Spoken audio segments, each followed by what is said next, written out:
हाँ जी, good evening.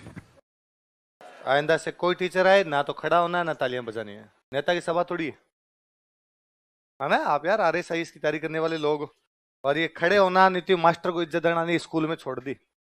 न तो हम मास्टर हैं ना तुम्हें खड़े होने की। क्यों बाएं चढ़ाई भी दाढ़ी बढ़ाई भी बटन खोले हुए, कौन से एंगल से मास्टर लगते हैं तुम्हें?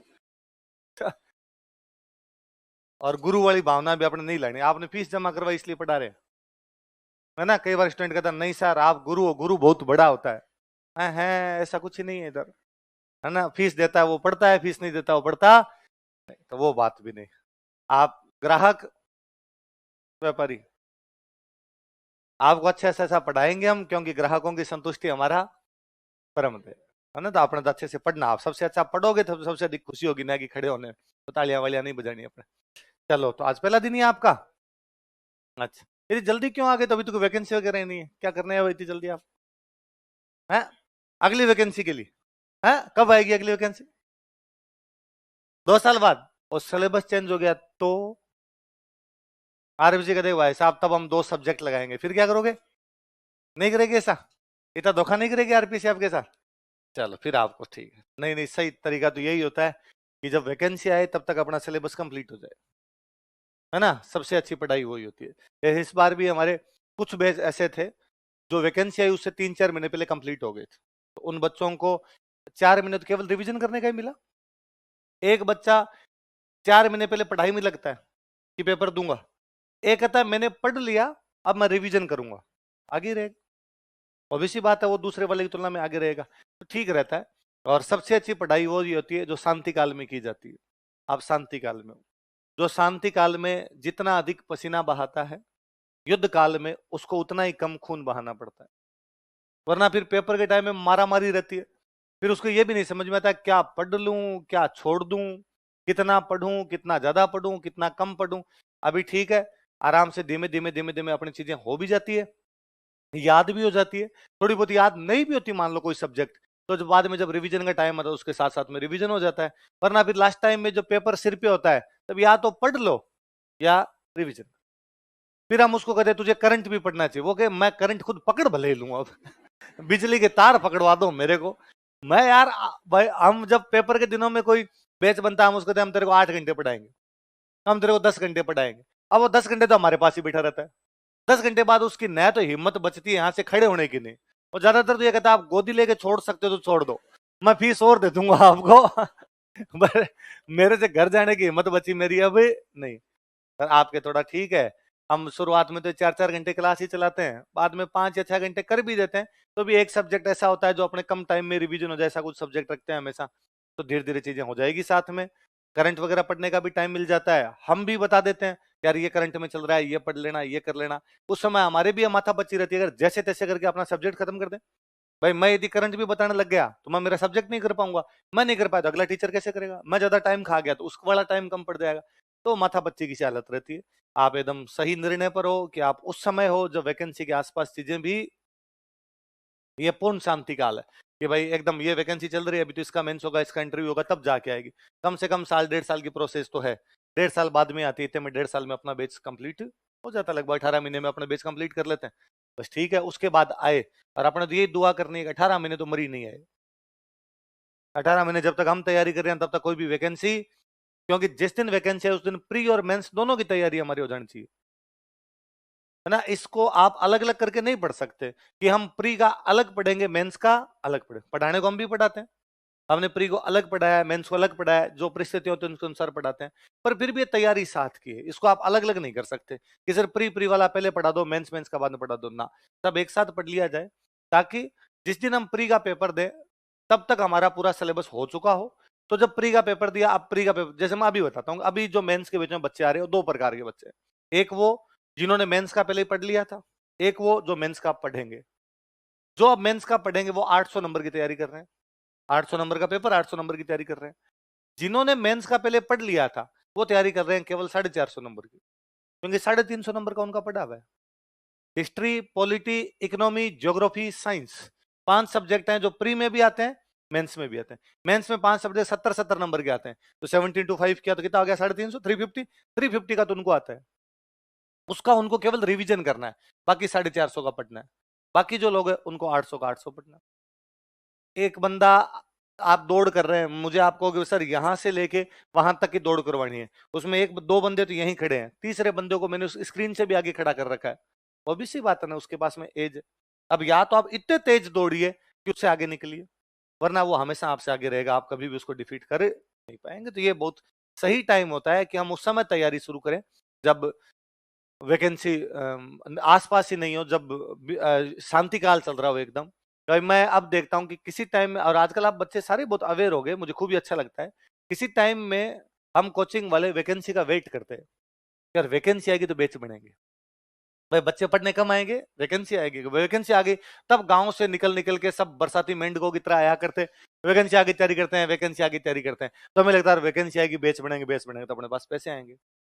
अब जैसे इस बार वैकेंसी है, हमारे पास बेच था एक, फ्री का एक बेच था, एक पहले बन गया था थोड़े दिन पहले, एक आप कुल मिला के दोनों बेच में बच्चे यूं मिलाओ तो दोनों बेच में बच्चे होंगे 1500-1700 बच्चे होंगे, एक बेच जितने से बच्चे थे उसके अंदर। तो अब लगता है अरे इतने कम ही क्यों आए, क्योंकि हर साल हम लोग 12 बेच निकाल देते हैं, एक महीने का एक, 1000 बच्चों का करो तो 12,000 बच्चे तो हो गए, 2 साल में 24,000 बच्चे हो गए, तो 24,000 तो हम निकाल चुके हैं। पहले ये कि ये 24,000 लोग तब आते जब वैकेंसी आ जाया करती थी, अब ये पहले ही आ जाते हैं, इसका मतलब 24,000 ने तैयारी कर रखी थी, वो तो पहले से तैयार करके बैठे थे।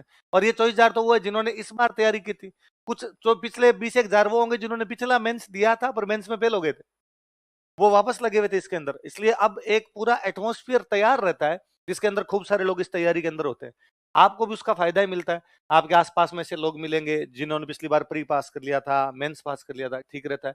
वरना कई बार क्या होता है, सारे एक जैसे बच्चे होते हैं सब, तो फिर कोई अपने को गाइड करने वाला वैसे भी नहीं होता, तो खूब सारी बातें बच्चा स्टूडेंट जो होता है टीचर से नहीं पूछ पाता। हालांकि मैं आपको कहूंगा, आप कुछ भी समझ में ना आए क्लास में खड़े होकर पूछना, किसी भी टीचर से ना समझ में क्लास में खड़े होकर पूछना, एक बार नहीं 10 बार पूछना, इसमें शंका करने की कतई आवश्यकता, जिसने की शर्म उसके फूटे। और आपने पैसे दिए भाई साहब फोकट में, न तो आप पढ़ रहे हो ना हम पढ़ा रहे हैं। दुकान से कोई सामान लेके आते हैं, खराब निकल जाता, 10 बार उसका माथा खाते हैं जाके, भाई साहब ये पंखा खराब निकल गया, खरखर कर रहा है, तुम्हारी ठीक कर दो, ये कर दो, प्लांट टिकट, 100 बात करते हैं अपने सेम का सेम। आप जितनी चीजें पूछेंगे उतना ही ज्यादा आपके समझ में आएगा। ये भी शर्म करने का कई बार स्टूडेंट ये मन में रखता है कि यार कैसे पूछूं इतने लोगों में से, इनको बाकियों को समझ में आ गया। आप यकीन मानिए जो आपके नहीं समझ में आए वो औरों के भी नहीं है, सब शर्मा शर्मी में नहीं पूछ रहे। ज्यादातर कई बार क्या होता है, कोई स्टूडेंट हिम्मत करके खड़ा होता है कि सर ये दोबारा बताना, तो बाकी वाले उसको कहते हैं थैंक यू यार, आया तो मेरे को नहीं था समझ में लेकिन शर्म आ रही थी इसलिए मैं खड़ा नहीं हुआ। इसलिए आप खड़े हो जाएंगे, आराम से पूछ सकते हैं, पीछे वाले भी कोई खड़े हो जाए तो पीछे वो भैया बैठ जाएंगे, उनके पास माइक होगा, आप माइक से पूछ लेना। और मैं तो कहता हूँ खड़े होके ही सवाल पूछना चाहिए, कि जब एक कोई स्टूडेंट क्लास में खड़े होकर क्वेश्चन पूछता है तो बाकी सब स्टूडेंट को क्वेश्चन भी पता चलता है, टीचर उसका रिप्लाई करता है तो भी पता चलता है। वरना स्टूडेंट क्या करता है, कई बार शर्म के मारे, मैं जब बाहर निकलता हूं तो मेरे से पूछता है, मैं अकेले को भी जवाब दे दूंगा, और उसका फायदा बाकी सबको मिल जाए, ठीक रहे। फिर क्या टीचर क्लास में जब बताता ना तो थोड़ा विस्तार से ही बताता है, टीचर को लगता है यार सब बच्चे संतुष्ट हो जाए, मैं ढंग से ही समझा दूं। बाहर मिलता है तो टीचर को लगता है यार आप जल्दबाजी में अपने, किसने पूछा, जितना छोटा रिप्लाई कर सकते हैं उतना रिप्लाई दे दिया जाए, ये भी संतुष्ट हो जाए, अपने भी निकल जाए यहाँ से। हाँ मेरे को, मैं स्प्रिंग बोर्ड का स्टूडेंट रहा हूँ, तो मेरे को खूब सारी बातें ऐसे याद है कि कई बार जब मैं पढ़ाता हूँ तो मेरे दिमाग में आता है, अगर ये सवाल जब अपने पढ़ा करते थे ना तो अपने उस साथ वाले ने पूछा था, सर ने ये रिप्लाई दिया था, तो वो बातें स्थायी है, दिमाग में अंकित होगी कि हाँ ये चीज है और इसका रिप्लाई ये होता है। आप भी करेंगे तो इसमें अच्छा रहेगा। आई बात समझ में? चलो, आप में से कितने लोग जिन्होंने आरएस का सिलेबस देख रखा है? बहुत सारे लोग। आप में से ऐसे कितने लोग जिनको आरएस का सिलेबस याद है? याद है? 4 5 6 7 सुना सकते हो पूरा का पूरा सिलेबस? ऐसे नहीं सुनाना बाद में कि सर हाँ आरएस के सिलेबस में हिस्ट्री है, ज्योग्राफी है, पॉलिटी है है ना। मुझे मुझे याद है, मैं जब पढ़ा करता, दिलीप सर हिस्ट्री पढ़ा रहे थे और सर ने पूछा कि हाँ भाई खड़े होकर बताओ फ्रांस की क्रांति के क्या कारण थे। एक लड़का खड़ा, उसने कहा सर राजनीतिक कारण, आर्थिक कारण, सामाजिक कारण, प्रशासनिक। तो ये तो सारी क्रांतियों के होते हैं यार, तूने इसके अंदर क्या बताया? तो मैं थोड़ा मोटा मोटा से बताता हूँ आपको, थोड़ी चीजें बताता हूँ, थोड़ी अपने पढ़ाई के साथ साथ और कर लेंगे।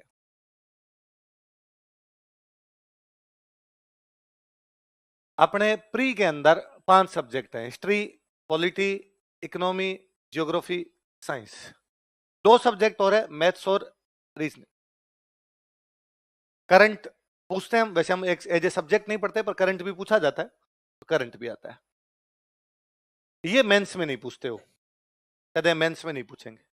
ये जो 5 सब्जेक्ट है ये वो वापस मेंस के अंदर पूछते हैं। इनके साथ में कुछ चीजें और जोड़ देते हैं। वो कहते हैं हम पबेड पूछेंगे, हम इथिक्स पूछेंगे, ये 2 बड़े सब्जेक्ट पूछते हैं वो, और फिर 6 छोटे छोटे सब्जेक्ट पूछते हैं, 20-20 नंबरों के पूछते हैं। जैसे एक सब्जेक्ट है सोशियोलॉजी, एक है कोई साइकोलॉजी, एक आपका योगा और स्पोर्ट्स, एक आपका कोई लॉ, एक आपका कोई मैनेजमेंट, एक आपका कोई ऑडिटिंग, ऐसे करके 6 सब्जेक्ट और है। ये 65 नंबर के, 2 130 नंबर के, ये 120 नंबर के। एक लैंग्वेज का पेपर आता है हिंदी और इंग्लिश, 120 नंबर की हिंदी, 80 नंबर की इंग्लिश, तो 200 हो गए, 250 का हो गया ये, 350 नंबर ये। मेंस में करोगे तो कितना हो जाएगा, 800। वही बात, जो प्री और मेंस एक साथ पढ़ लेते हैं बच्चे अच्छे से, वो ये 350 पहले ही कंप्लीट कर चुके होते हैं। ये तो दोबारा पढ़ने की उनको आवश्यकता ही नहीं। मेंस मेंस वाली चीजें दोबारा अच्छे से उनको रिवाइज करनी होती है। ये मेंस वाली चीजें 250 की है और 200 की है।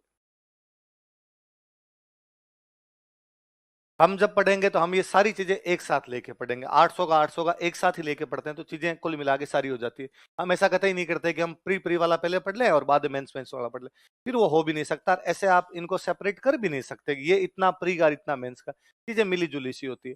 और फिर चूंकि अपने यहाँ पे मेंस में 15 वर्ड्स के भी क्वेश्चन आते हैं, मेंस का यदि आपने देखा हो तो 15 वर्ड्स में आते हैं, फिर 50 वर्ड्स में आते हैं, फिर 100 वर्ड्स में आते हैं, 2 नंबर के, 5 नंबर के और 10 नंबर के।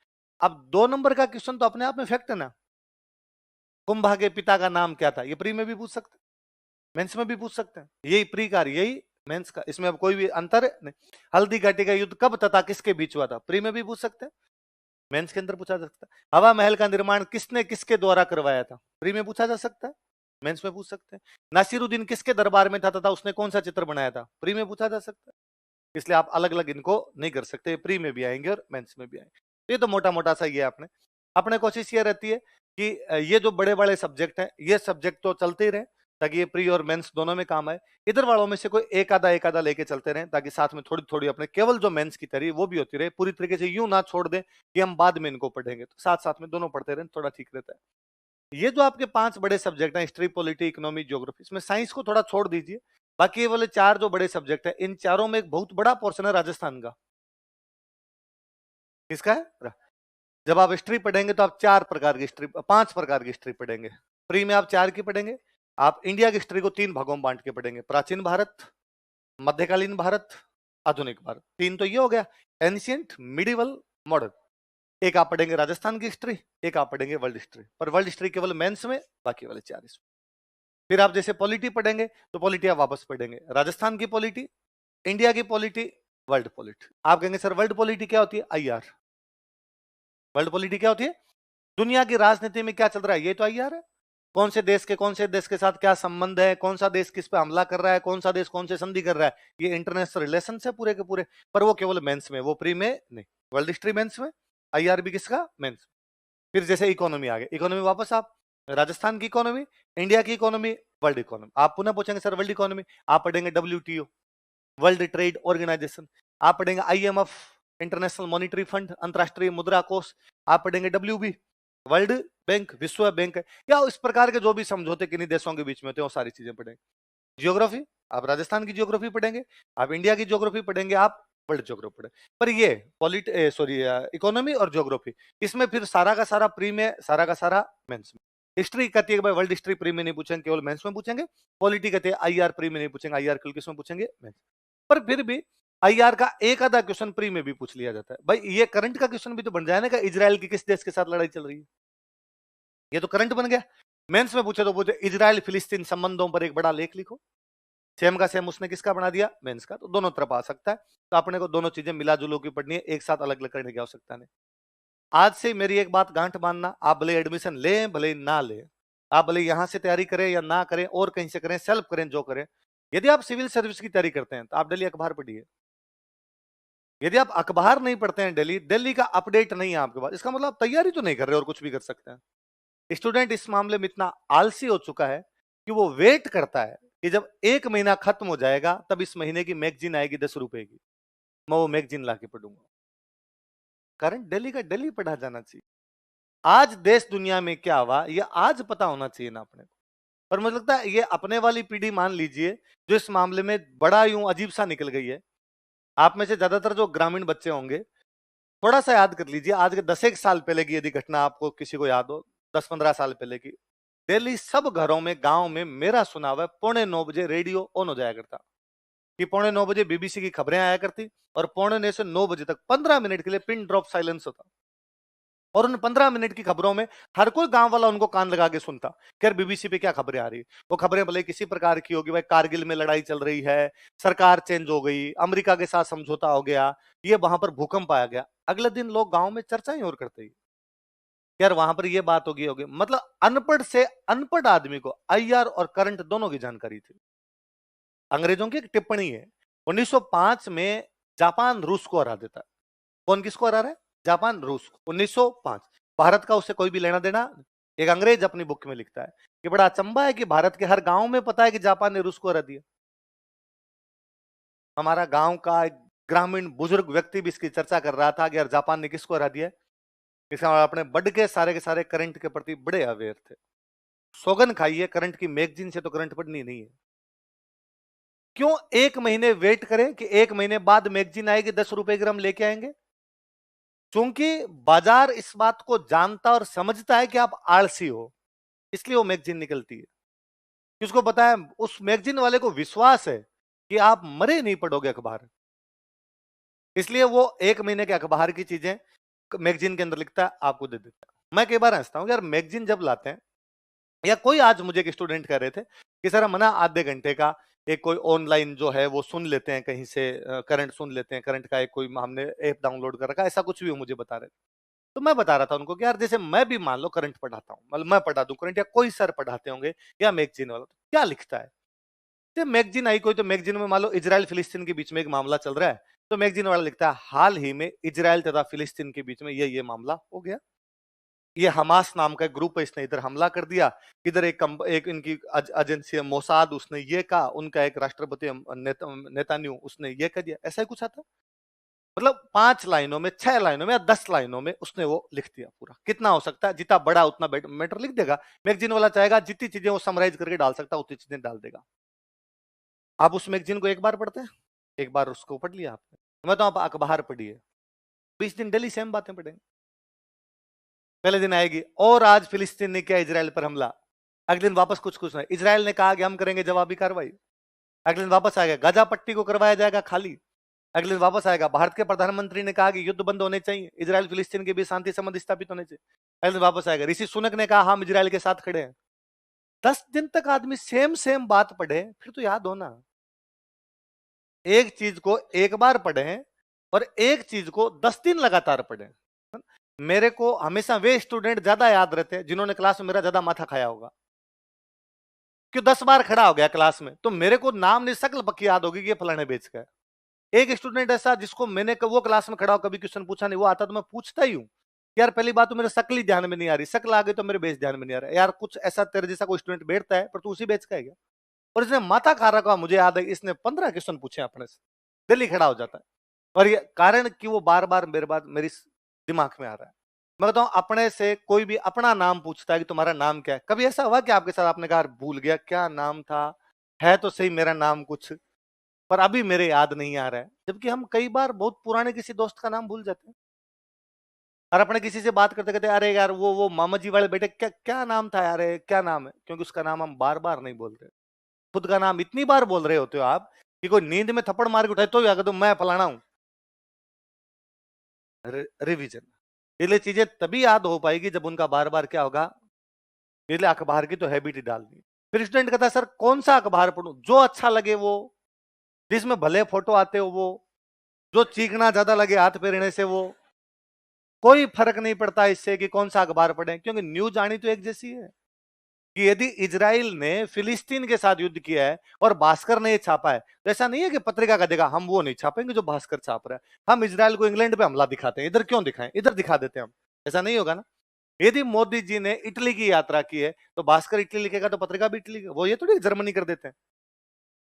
थोड़ा बहुत कोई चेंज हो सकता है, आपको सर उसका ऑडिटोरियल अच्छा आया था उसका ऑडिटोरियल खराब आया, ये धीरे धीरे हम करेंगे।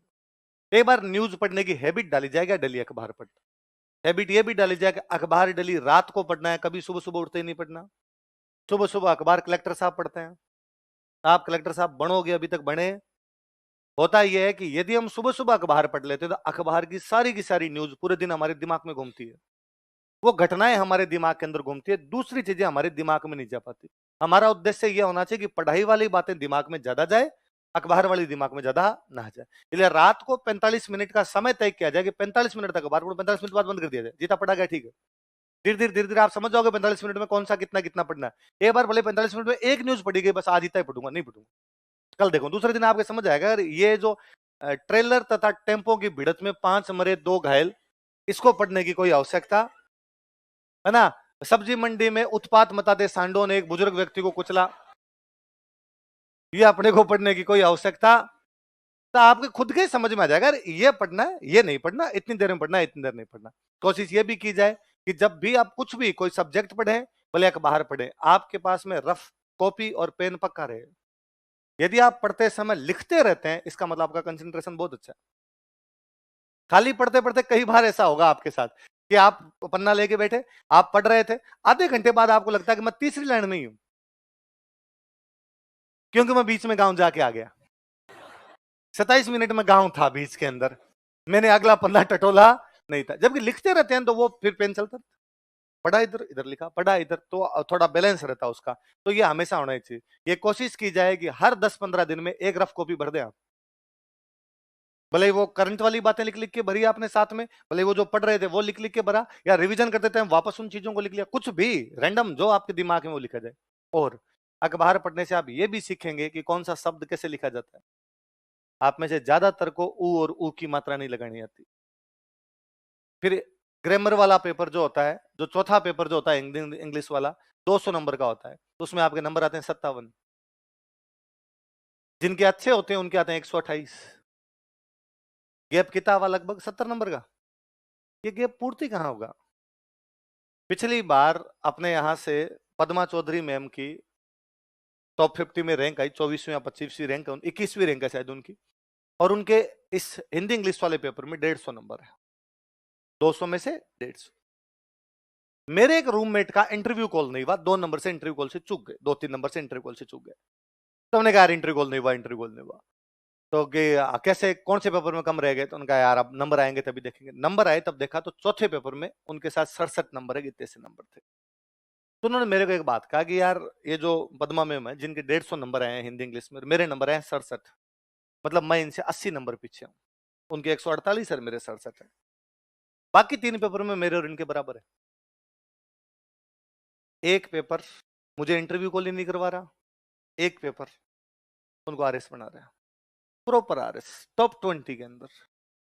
अब स्टूडेंट कहता है कि मैं जब कई बार जब हिस्ट्री भी लिखा रहा होता हूं तो स्टूडेंट को मैं ये भी बताता हूं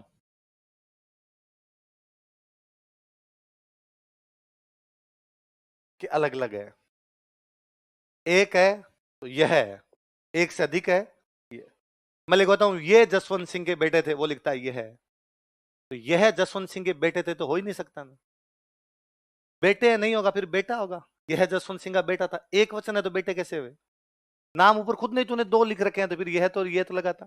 जब मैं उसको ये कहता हूं, बता यार हिस्ट्री में चलता है क्या, आप भी कहां लोड लेने लग जाते हो सर, आप खोड़ले ज्यादा हो जाते हो, ये बिंदी क्यों लगा दी यहाँ पे, ये क्यों, इतना चली जाता है।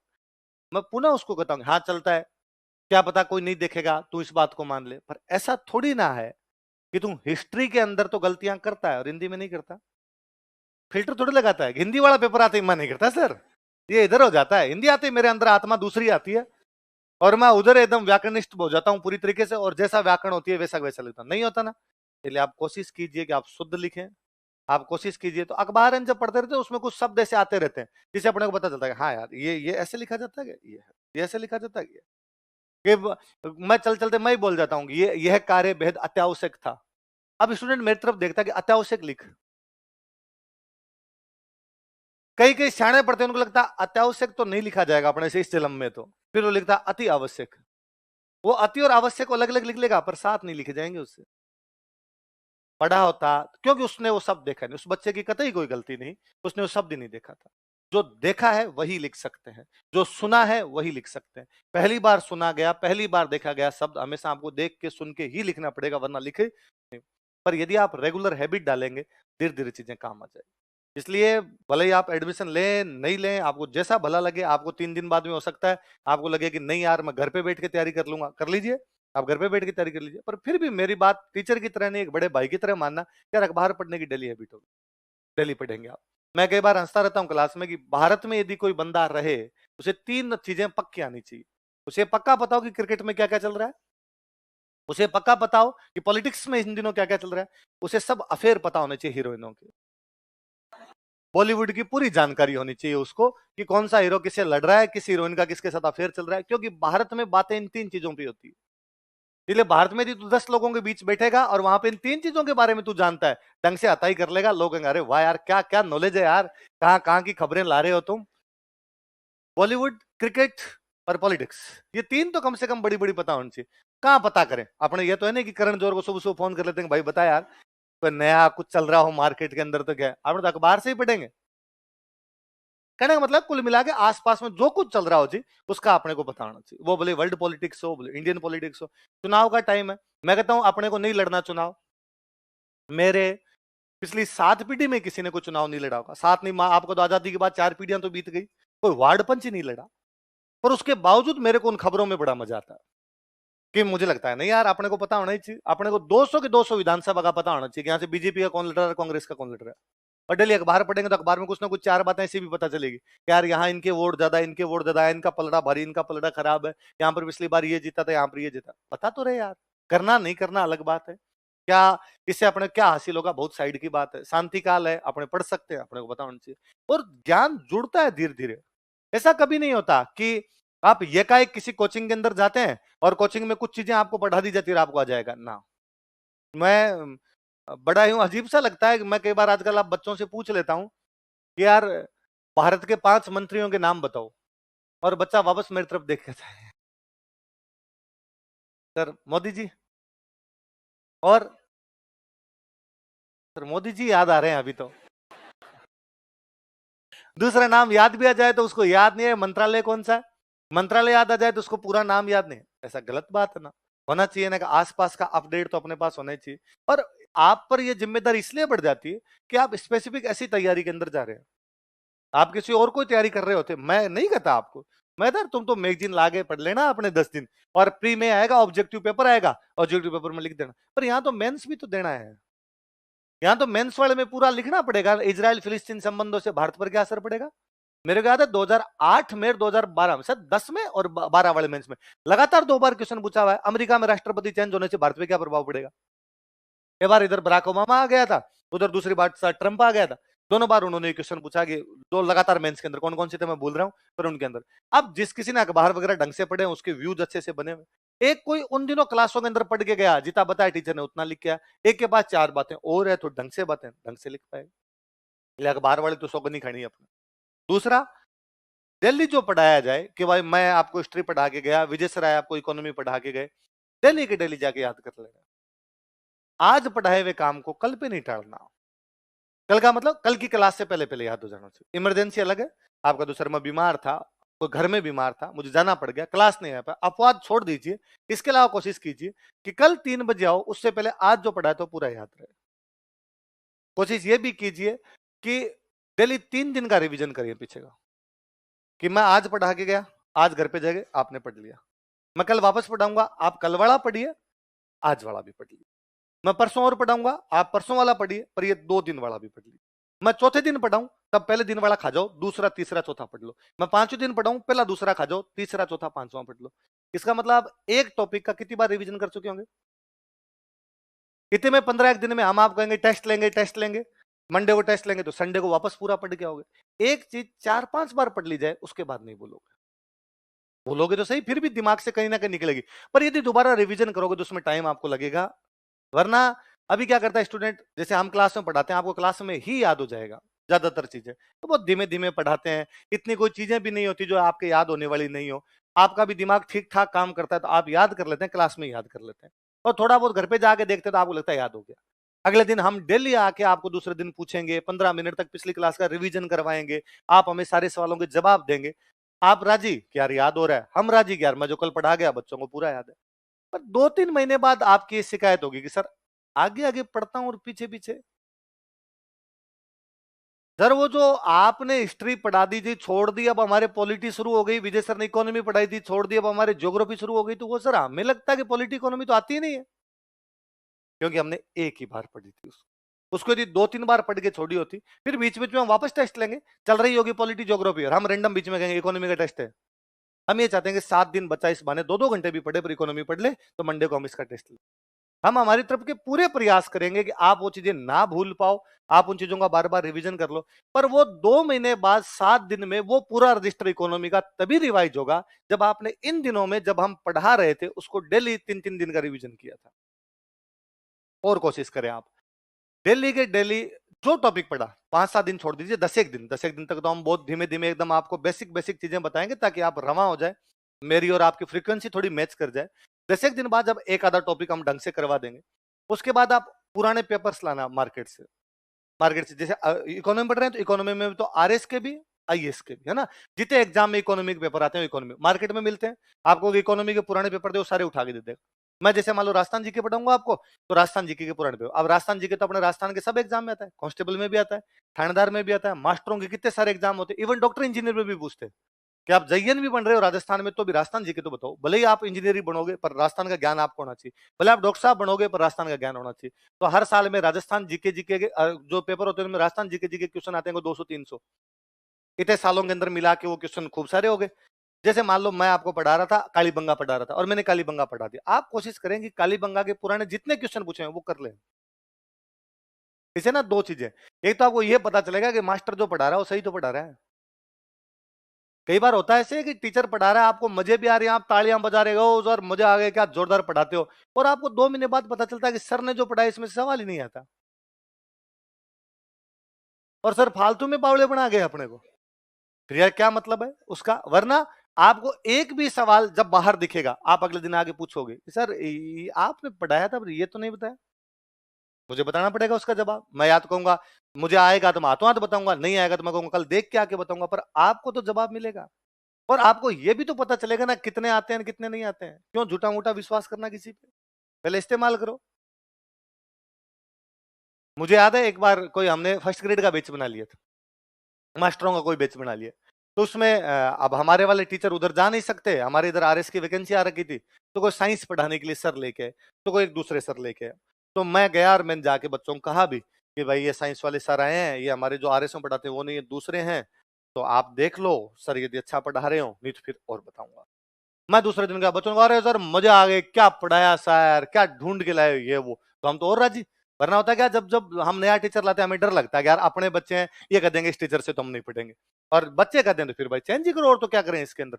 और मैं वेरी गुड, अब मैं दूसरे दिन जाके फिर भी मैंने वापस पूछा, अरे क्या पता पहले दिन आदमी राजी कर जाए, दूसरे दिन आ रहेगा सर चिंता मत करो मजे आ रहे हैं। अरे मैं तो बताऊं आरएस में भी आप इनसे पढ़वा दो सर। 10-15 दिन हो गए उन्होंने टॉपिक पढ़ा दिया, जब खूब सारे बच्चे दिलीप सर के पास आ गए, सर उन्होंने जो टॉपिक पढ़ाया ना वो हमारे सिलेबस में नहीं है, तो तुम पढ़ क्यों रहे थे, मजे आ रहे थे सर, टॉपिक तो अच्छा लग ही रहा था। क्या मतलब इससे, हम वो पढ़ गए जो हमारे एग्जाम में भी आता। उद्देश्य ये थोड़ी है कि बच्चों को खुश रखना है, उद्देश्य ये थोड़ी है कि मैं ऐसा कुछ भी पढ़ा दूं जो आपके एग्जाम के अंदर आता। भाई मेरा और आपका दोनों का फायदा तभी तो है ना जब मैं उतना ही पढ़ाऊं जितना एग्जाम में आता है, मैं वही बताऊं जो एग्जाम के अंदर आता है आपको, उसमें आपका भी फायदा। मेरे याद मैं सर का स्टूडेंट हूं, मैं जब पढ़ाने लगा तो सर ने मेरे को बहुत अच्छी बात कही, राजवीर ज्यादा मत पढ़ाना थोड़ा थोड़ा पढ़ाना, क्योंकि मैं यंग था नया नया था, तो मैंने कहा सर नहीं नहीं मैं ना सर इतना लिखा दूंगा इनको उसमें से बाहर एक भी सवाल आएगा, टीचर यही चाहता है कि मैं जो पढ़ाऊं उसमें से एक भी सवाल बाहर। सर ने कहा राजवीर तू इनको 5 रजिस्टर भरवा दे और फिर इस बात की गारंटी ले कि राजस्थान जीके के 20 क्वेश्चन आए थे आरएफ से और 20 के 20 मेरे नोट्स में से एक भी बाहर नहीं। ये मूर्खता है, इसकी अपेक्षा इनको एक रजिस्टर भरवा, क्वेश्चन भले 16 आए कोई फर्क नहीं पड़ता, 4 नहीं आएंगे तो नहीं आएंगे, कह देना तू मैंने जो पढ़ा उसमें से नहीं आए, ये कोई तेरे ज्ञान की परीक्षा है क्या, बच्चे को याद होना चाहिए ना। यदि तू 5 रजिस्टर भरवा देगा और सारे मास्टर 5-5 रजिस्टर भरवाने लग गए तो अपने सब्जेक्ट 18 है, 90 रजिस्टर, ये रिवीजन कब करेंगे? एक भरवा, बार बार रिवीजन करे, 16 है, 15 है, 5 नहीं भी है, कोई फर्क नहीं पड़ता। पर जितना बच्चा पढ़ के गया उसमें से जो आए वो करके तो आए। तू तो भरवा देगा इनको, तू तो क्या पता रट्टे मार के आ जाए, याद करके आ जाए, टाबर रिवीजन कैसे करेंगे? उस 20 में से बाद में इनसे 3 ही नहीं होंगे, क्योंकि इनसे वो चीजें पढ़ी तो गई नहीं। इसका मतलब चीजें कम पढ़नी, लेकिन उनको बार बार पढ़नी है ना। स्टूडेंट कई बार कहता है सर ये नोट्स तो मैं पढ़ लूंगा, इसके अलावा और क्या पढ़ना है? जिस दिन नोट्स पढ़ लिए जाए उस दिन अलावा पढ़ेंगे, और नोट्स कभी आपकी जिंदगी में पूरे नहीं हो पाएंगे। मुझे एक सिंगल आदमी ऐसा ला के आप बता देना जिसका भले फर्स्ट रैंक आ रखी हो और वो इस बात को कह दे कि उसको पूरे नोट्स याद है। आप कभी मेंस की मेरिट देखा कीजिए, प्री की मेरिट देखा कीजिए। पिछले 4 बार से मेंस जब से नए पैटर्न से होने लगा है, एक बार मेरिट गई है 350 फर्स्ट टाइम, दूसरी बार उसकी मेरिट थी 327, तीसरी बार मेरिट थी 344, और पिछली बार मेरिट गई है 314, 314, 400 में से। इसका मतलब 50% भी क्रॉस नहीं कर रही। 800 में से 800 में से 400 भी नहीं आ रही, इसका मतलब 50% भी क्रॉस है, 45% ही नहीं है। 45% 350 होते हैं, इस बार तो 40% ही क्रॉस नहीं, 320 होते हैं। आता तो ठीक ठाक सा ही है, तो ज्यादा इंटेलिजेंट बनने की भीतर आवश्यकता तो यह भी नहीं कि आप किसी एक सब्जेक्ट के पीछे पड़ जाए और केवल वो सब्जेक्ट पढ़े, दूसरे वाले पे ध्यान देना। Jack of all trade master of none. Jack को थोड़ा थोड़ा सा बनना चाहिए, मास्टर किसी में भी बनना। यदि आपको मास्टर बनना है फिर एमए कीजिए, पीएचडी कीजिए, नेट जेआरएफ कीजिए, लेक्चरर बनिए, फिर इधर आपका कोई भी काम है। कई बार क्या होता है, मैं जब हिस्ट्री पढ़ाता रहता हूं, मैं कोई बताता हूं भाई ये फलाना युद्ध हुआ, स्टूडेंट बाद में उस युद्ध को खोदना चाहता है कि सर इसकी मिट्टी हो तो आप ला दो तो मैं घर पे रख लूं। कितने आदमी थे, कब हुआ था, कितने बजे हुआ था, कितने घोड़े लड़ते, घोड़ों का मुंह किधर था सर, है ना? तो मुझे लगता है अपने को खाली एक युद्ध थोड़ी पढ़ना है या एक सब्जेक्ट थोड़ी पढ़ना है, अपने को तो खूब सारी चीजें पढ़नी है। जितनी पढ़ाई जाए उनको बार बार याद कर लीजिए। ये जब हो जाएगी आपके याद हो जाएगी, हम आपको बता देंगे और साथ में क्या क्या पढ़ना है, कि ये चीज भी पढ़नी है, ये चीज भी पढ़नी है। कौन कोचिंग ये चाहेगी कि उसके बच्चों के कम सिलेक्शन हो? हमारा मुख्य उद्देश्य तो तभी होगा ना कि आपके, हम तो ये चाहेंगे 1000 की वैकेंसी सारे के सारे हमारी, एक भी इधर से उधर नहीं हो। उन 1000 में से कोई जाके पूछेगा कोचिंग कहां की, स्प्रिंग बोर्ड, तो अपने को प्रचार करने की आवश्यकता, अखबार में एड देने की आवश्यकता, टावर भर भर के टूटेंगे, अपने यहाँ लाइन लगी रहेगी। और ये का ये हमने ऐसा पढ़ाना शुरू कर दिया आपके सिलेक्शन ही नहीं हो, वैकेंसी है उसमें सिलेक्शन नहीं हुआ, तो वैसे ही कौन आ रहा है, फिर अखबार में कितने एड दो, क्या फर्क पड़ता है उससे? यही तो होगा। हम हमेशा ये चाहेंगे भाई आपका भला किया जाए। आपका भला किसमें? इन चीजों के अंदर हो सकता है, तो तमाम बातें बताई जाएगी। आई बात समझ में? ये 2-3 बातें मेरी याद रखना।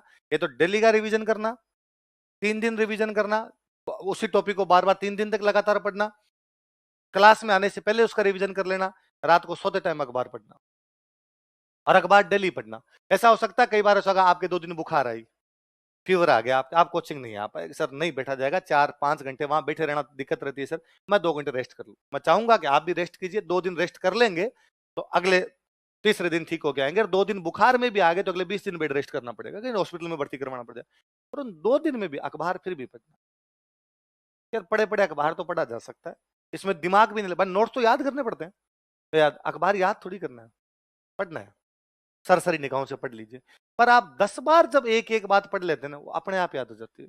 कब आपके दिमाग के कौन से कोने में जाके वो चीजें सटीक बैठ गई कि आप भी नहीं जानेंगे, और वो चीजें अपने आप आने लग जाएगी। आई बात समझ में? अब हम जब यहां शुरू करेंगे तो विजय सर आज इकोनॉमी पढ़ा गए होंगे, इंडियन इकोनॉमी शुरू की, क्या शुरू किया? इंडियन, है ना? ये तो आप में से खूब सारे स्टूडेंट ऐसे कहेंगे कि सर आज हमने इकोनॉमिक्स पढ़ी ना, आपने इकोनॉमी पढ़ी। क्या पढ़ी? इकोनॉमिक्स होती है अर्थशास्त्र, हमारा टॉपिक है अर्थव्यवस्था। अर्थव्यवस्था में भी खूब सारी हो सकती है, अमेरिका की हो सकती है, चाइना की हो सकती है, हम पढ़ते हैं इंडियन इकोनॉमी। क्या पढ़ते हैं? तो आपने भारतीय अर्थव्यवस्था पढ़ते हैं। हमारी कोशिश ये रहती है कि हम इनको एक सब्जेक्ट इंडियन पढ़ाते रहे, साथ में एक सब्जेक्ट राजस्थान का पढ़ाते रहे, थोड़ा ठीक बैलेंस रहे। इंडियन इकोनॉमी चल रही है तो मैं आपको राजस्थान की हिस्ट्री कल्चर पढ़ा दूं। जब मेरे राजस्थान की हिस्ट्री कल्चर खत्म हो जाए तो इसकी जगह राजस्थान की ज्योग्राफी लगा दे, या राजस्थान की पॉलिटी लगा दे, उधर साथ में ज्योग्राफी लगा दे, इंडियन ज्योग्राफी लगा दे। इंडियन ज्योग्राफी खत्म हो गई तो इंडियन पॉलिटी लगा दे, इधर राजस्थान की इकोनॉमी लगा दे, कोई ना कोई बैलेंस बनता रहे तो थोड़ा ठीक रहे, तो दोनों चीजें एक साथ आती रहे। कारण यह है कि प्री में जो 150 सवाल आते हैं, इनमें से 50 से ज्यादा सवाल राजस्थान के आते हैं। उस एग्जाम में जिसकी मेरिट 50% से कम रहती है, किसी एक सब्जेक्ट के 33% से ज्यादा सवाल आते हैं, तो वो ज्यादा पढ़ना चाहिए। फिर मेंस में वो पूछते हैं, फिर इंटरव्यू के अंदर बार बार वही है, क्योंकि इंटरव्यू लेने वाला जो बंदा बैठा है, मैं स्टूडेंट को हमेशा कहता हूँ कि यार स्टूडेंट का सर इंटरव्यू में क्या क्या पूछेंगे, वो कुछ ही पूछ सकता है। वो उसके जो जिम है, वो सीट के उधर बैठा है, वो तो उसको तैयारी करके थोड़ी है नहीं क्या क्या पूछना है। उसके बैठे बैठे क्यों जिम में आई, उसने ऊपर देखा पंखा तेज चल रहा है, उसने कहा पंखा किस पे काम करता है बता दे के, तुझे बताना पड़ेगा, अगले ने सवाल पूछ लिया तो अब वो चूंकि पुराने लोग हैं, वो नई चीजें नहीं पढ़ के आए, तो वो फिर वैसे पूछते हैं, कहता 10th कहां से किया था तुमने, सर कोटा से किया। कोटा के 5 दर्शनीय स्थलों के नाम बताओ। आपके सवाल, आपके जवाब, जवाबों में से सवाल, सवालों से जवाब, तो अपनी तरफ से कुछ ही नहीं करता। आपने 5 बताया, आपने कहा कि कोटा में हवा महल है, वो वापस वहीं से करता है, हवा महल तो जयपुर में ना। आप वापस कहते हो सर एक जयपुर में भी है एक कोटा में, वो वहीं से निकाल करता, जयपुर वाला किसने बनवाया था, इसको हवा महल ही क्यों कहते हैं। आप उसमें कहते हो कि सर यहाँ पे बैठ के रानियां तीज और गणगौर की सवारी देखती, वो वहीं से कहता, अच्छा तीज और गणगौर क्या होती है। आप तीज गणगौर के जवाब देते हो वापस कि ये तीज है, अच्छा इसको गौर, गौर का मतलब क्या होता है।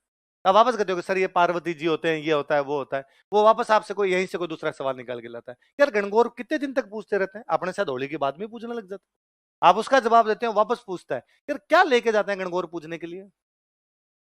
उसने अपनी तरफ से कोई सवाल नहीं बनाया, आपने उसको सवाल दिए, आप इसको क्या दे रहे हो, जवाब दे रहे हो। तो वहां ज्यादातर क्वेश्चन राजस्थान जीके के होते, तो आपसे और पूछता है अच्छा तुम जयपुर से हो, बताओ जयपुर की 5 समस्याएं क्या क्या। हाँ सर चेन चोरी ज्यादा होती है, चेन स्नैचिंग हो जाती है। और कोई बाइक वाला आते मोबाइल छीन के ले जाता, सर मैं जा रहा था बात करता करता खोया हुआ था मेरे अंदर ही, और इतने में फोन छीन के ले गया। और क्या समस्या है, बरसात के दिनों में पानी वानी भर जाता है सर, वो वहीं से निकाल के लाता है। दूसरा टाउन प्लानिंग क्या होती है, कैसे होने चाहिए शहर के अंदर पानी ना रुके, वो वहीं से क्वेश्चन निकाल के लाता है। चेन स्नैचिंग होती है, इसको रोकने के लिए क्या करना चाहिए, अपने लॉ में कोई ना कोई पढ़ा हुआ था, वहां से कोई चीजें, उनमें से चीजें निकाल निकाल के लानी, तो वहां पे चीजें ज्यादा काम आती। तो वहां अखबार की बातें, राजस्थान जीके की बातें, पूरा इंटरव्यू उन पे चला जाता है। तो आपने ये वाली चीजें एकदम सही से करनी। तो सर आज इकोनॉमी पढ़ा के चले गए, अपने आज राजस्थान शुरू कर लेते हैं। लिख लो राजस्थान का इतिहास, हिस्ट्री ऑफ राजस्थान।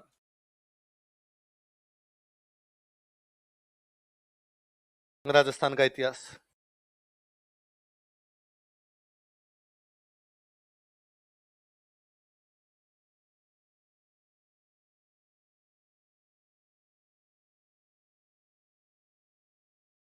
यदि आपने 10th तक तो हिस्ट्री पढ़ी होगी सब लोगों ने। अच्छा ऐसे कितने लोग जिनके 11th 12th में हिस्ट्री थी, ऐसे लोग जिनके बीए में भी हिस्ट्री रही है। ऐसे खूब सारे लोग, चलो शाबाश भाई, जिनकी भी हिस्ट्री रही है आपने पढ़ी होगी, थोड़ा बहुत जानते ही होंगे आप, वरना 10th तक तो आप सबने पढ़ी होगी। 10th तक भी आपने पढ़ी होगी, तो आपने ध्यान दिया होगा कि हिस्ट्री में हम 3 भागों में बांट लेते हैं उसको। एक उसका होता है प्राचीन,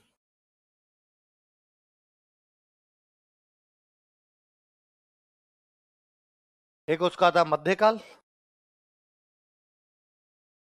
एक उसका होता है मॉडर्न। यही होता है ना। आप दुनिया में कहीं की भी हिस्ट्री पढ़ोगे, मत कर दूं कल को आप जब आरएस लग जाओ, फिर आपको यार मैं अमेरिका के बारे में जानना चाहता हूं, तो अमेरिका की क्या पढ़नी पड़ेगी, हिस्ट्री पढ़नी पड़ेगी। तो क्या पढ़ेंगे, अमेरिका का प्राचीन इतिहास, अमेरिका का मिडाइवल, और अमेरिका का मॉडर्न। आपको यार मैं राजस्थान में भी पर्टिकुलर सिरोही के बारे में जानना चाहता हूं, तो सिरोही का प्राचीन, सिरोही का मध्य, और सिरोही का। दुनिया में कहीं की भी हिस्ट्री को आप 3 भागों में बांटेंगे, प्राचीन उसका, उसका मध्यकाल, और उसका आधुनिक। ऑब्वियस सी बात है, भारत की हिस्ट्री भी ऐसी बांटी जाती है। ये भारत की अपने हिस्ट्री लिख के गए अंग्रेज। कौन लिखे गए, क्योंकि इससे पहले अपने अलग अलग राज्य थे। अपने ये था कि गुजरात एक अलग राजा का राज है, दिल्ली में अलग राजा का राज है, मालवा में अलग राजा का राज है, जोधपुर का राजा अलग, जयपुर का राजा अलग। लेकिन जयपुर का राजा हिस्ट्री लिखवाएगा तो भी किसकी लिखवाएगा, जयपुर। जोधपुर वाला किसकी, जोधपुर। पटियाला वाला किसकी, पटियाला। और बड़ौदा वाला किसकी, बड़ौदा। तो पूरे भारत की एक साथ हिस्ट्री इस प्रकार से अपने को मिलती नहीं। हाँ मोटा मोटा खूब सारी चीजें मिल जाती, पर पूरा एक साथ ऐसा विवरण नहीं मिलता।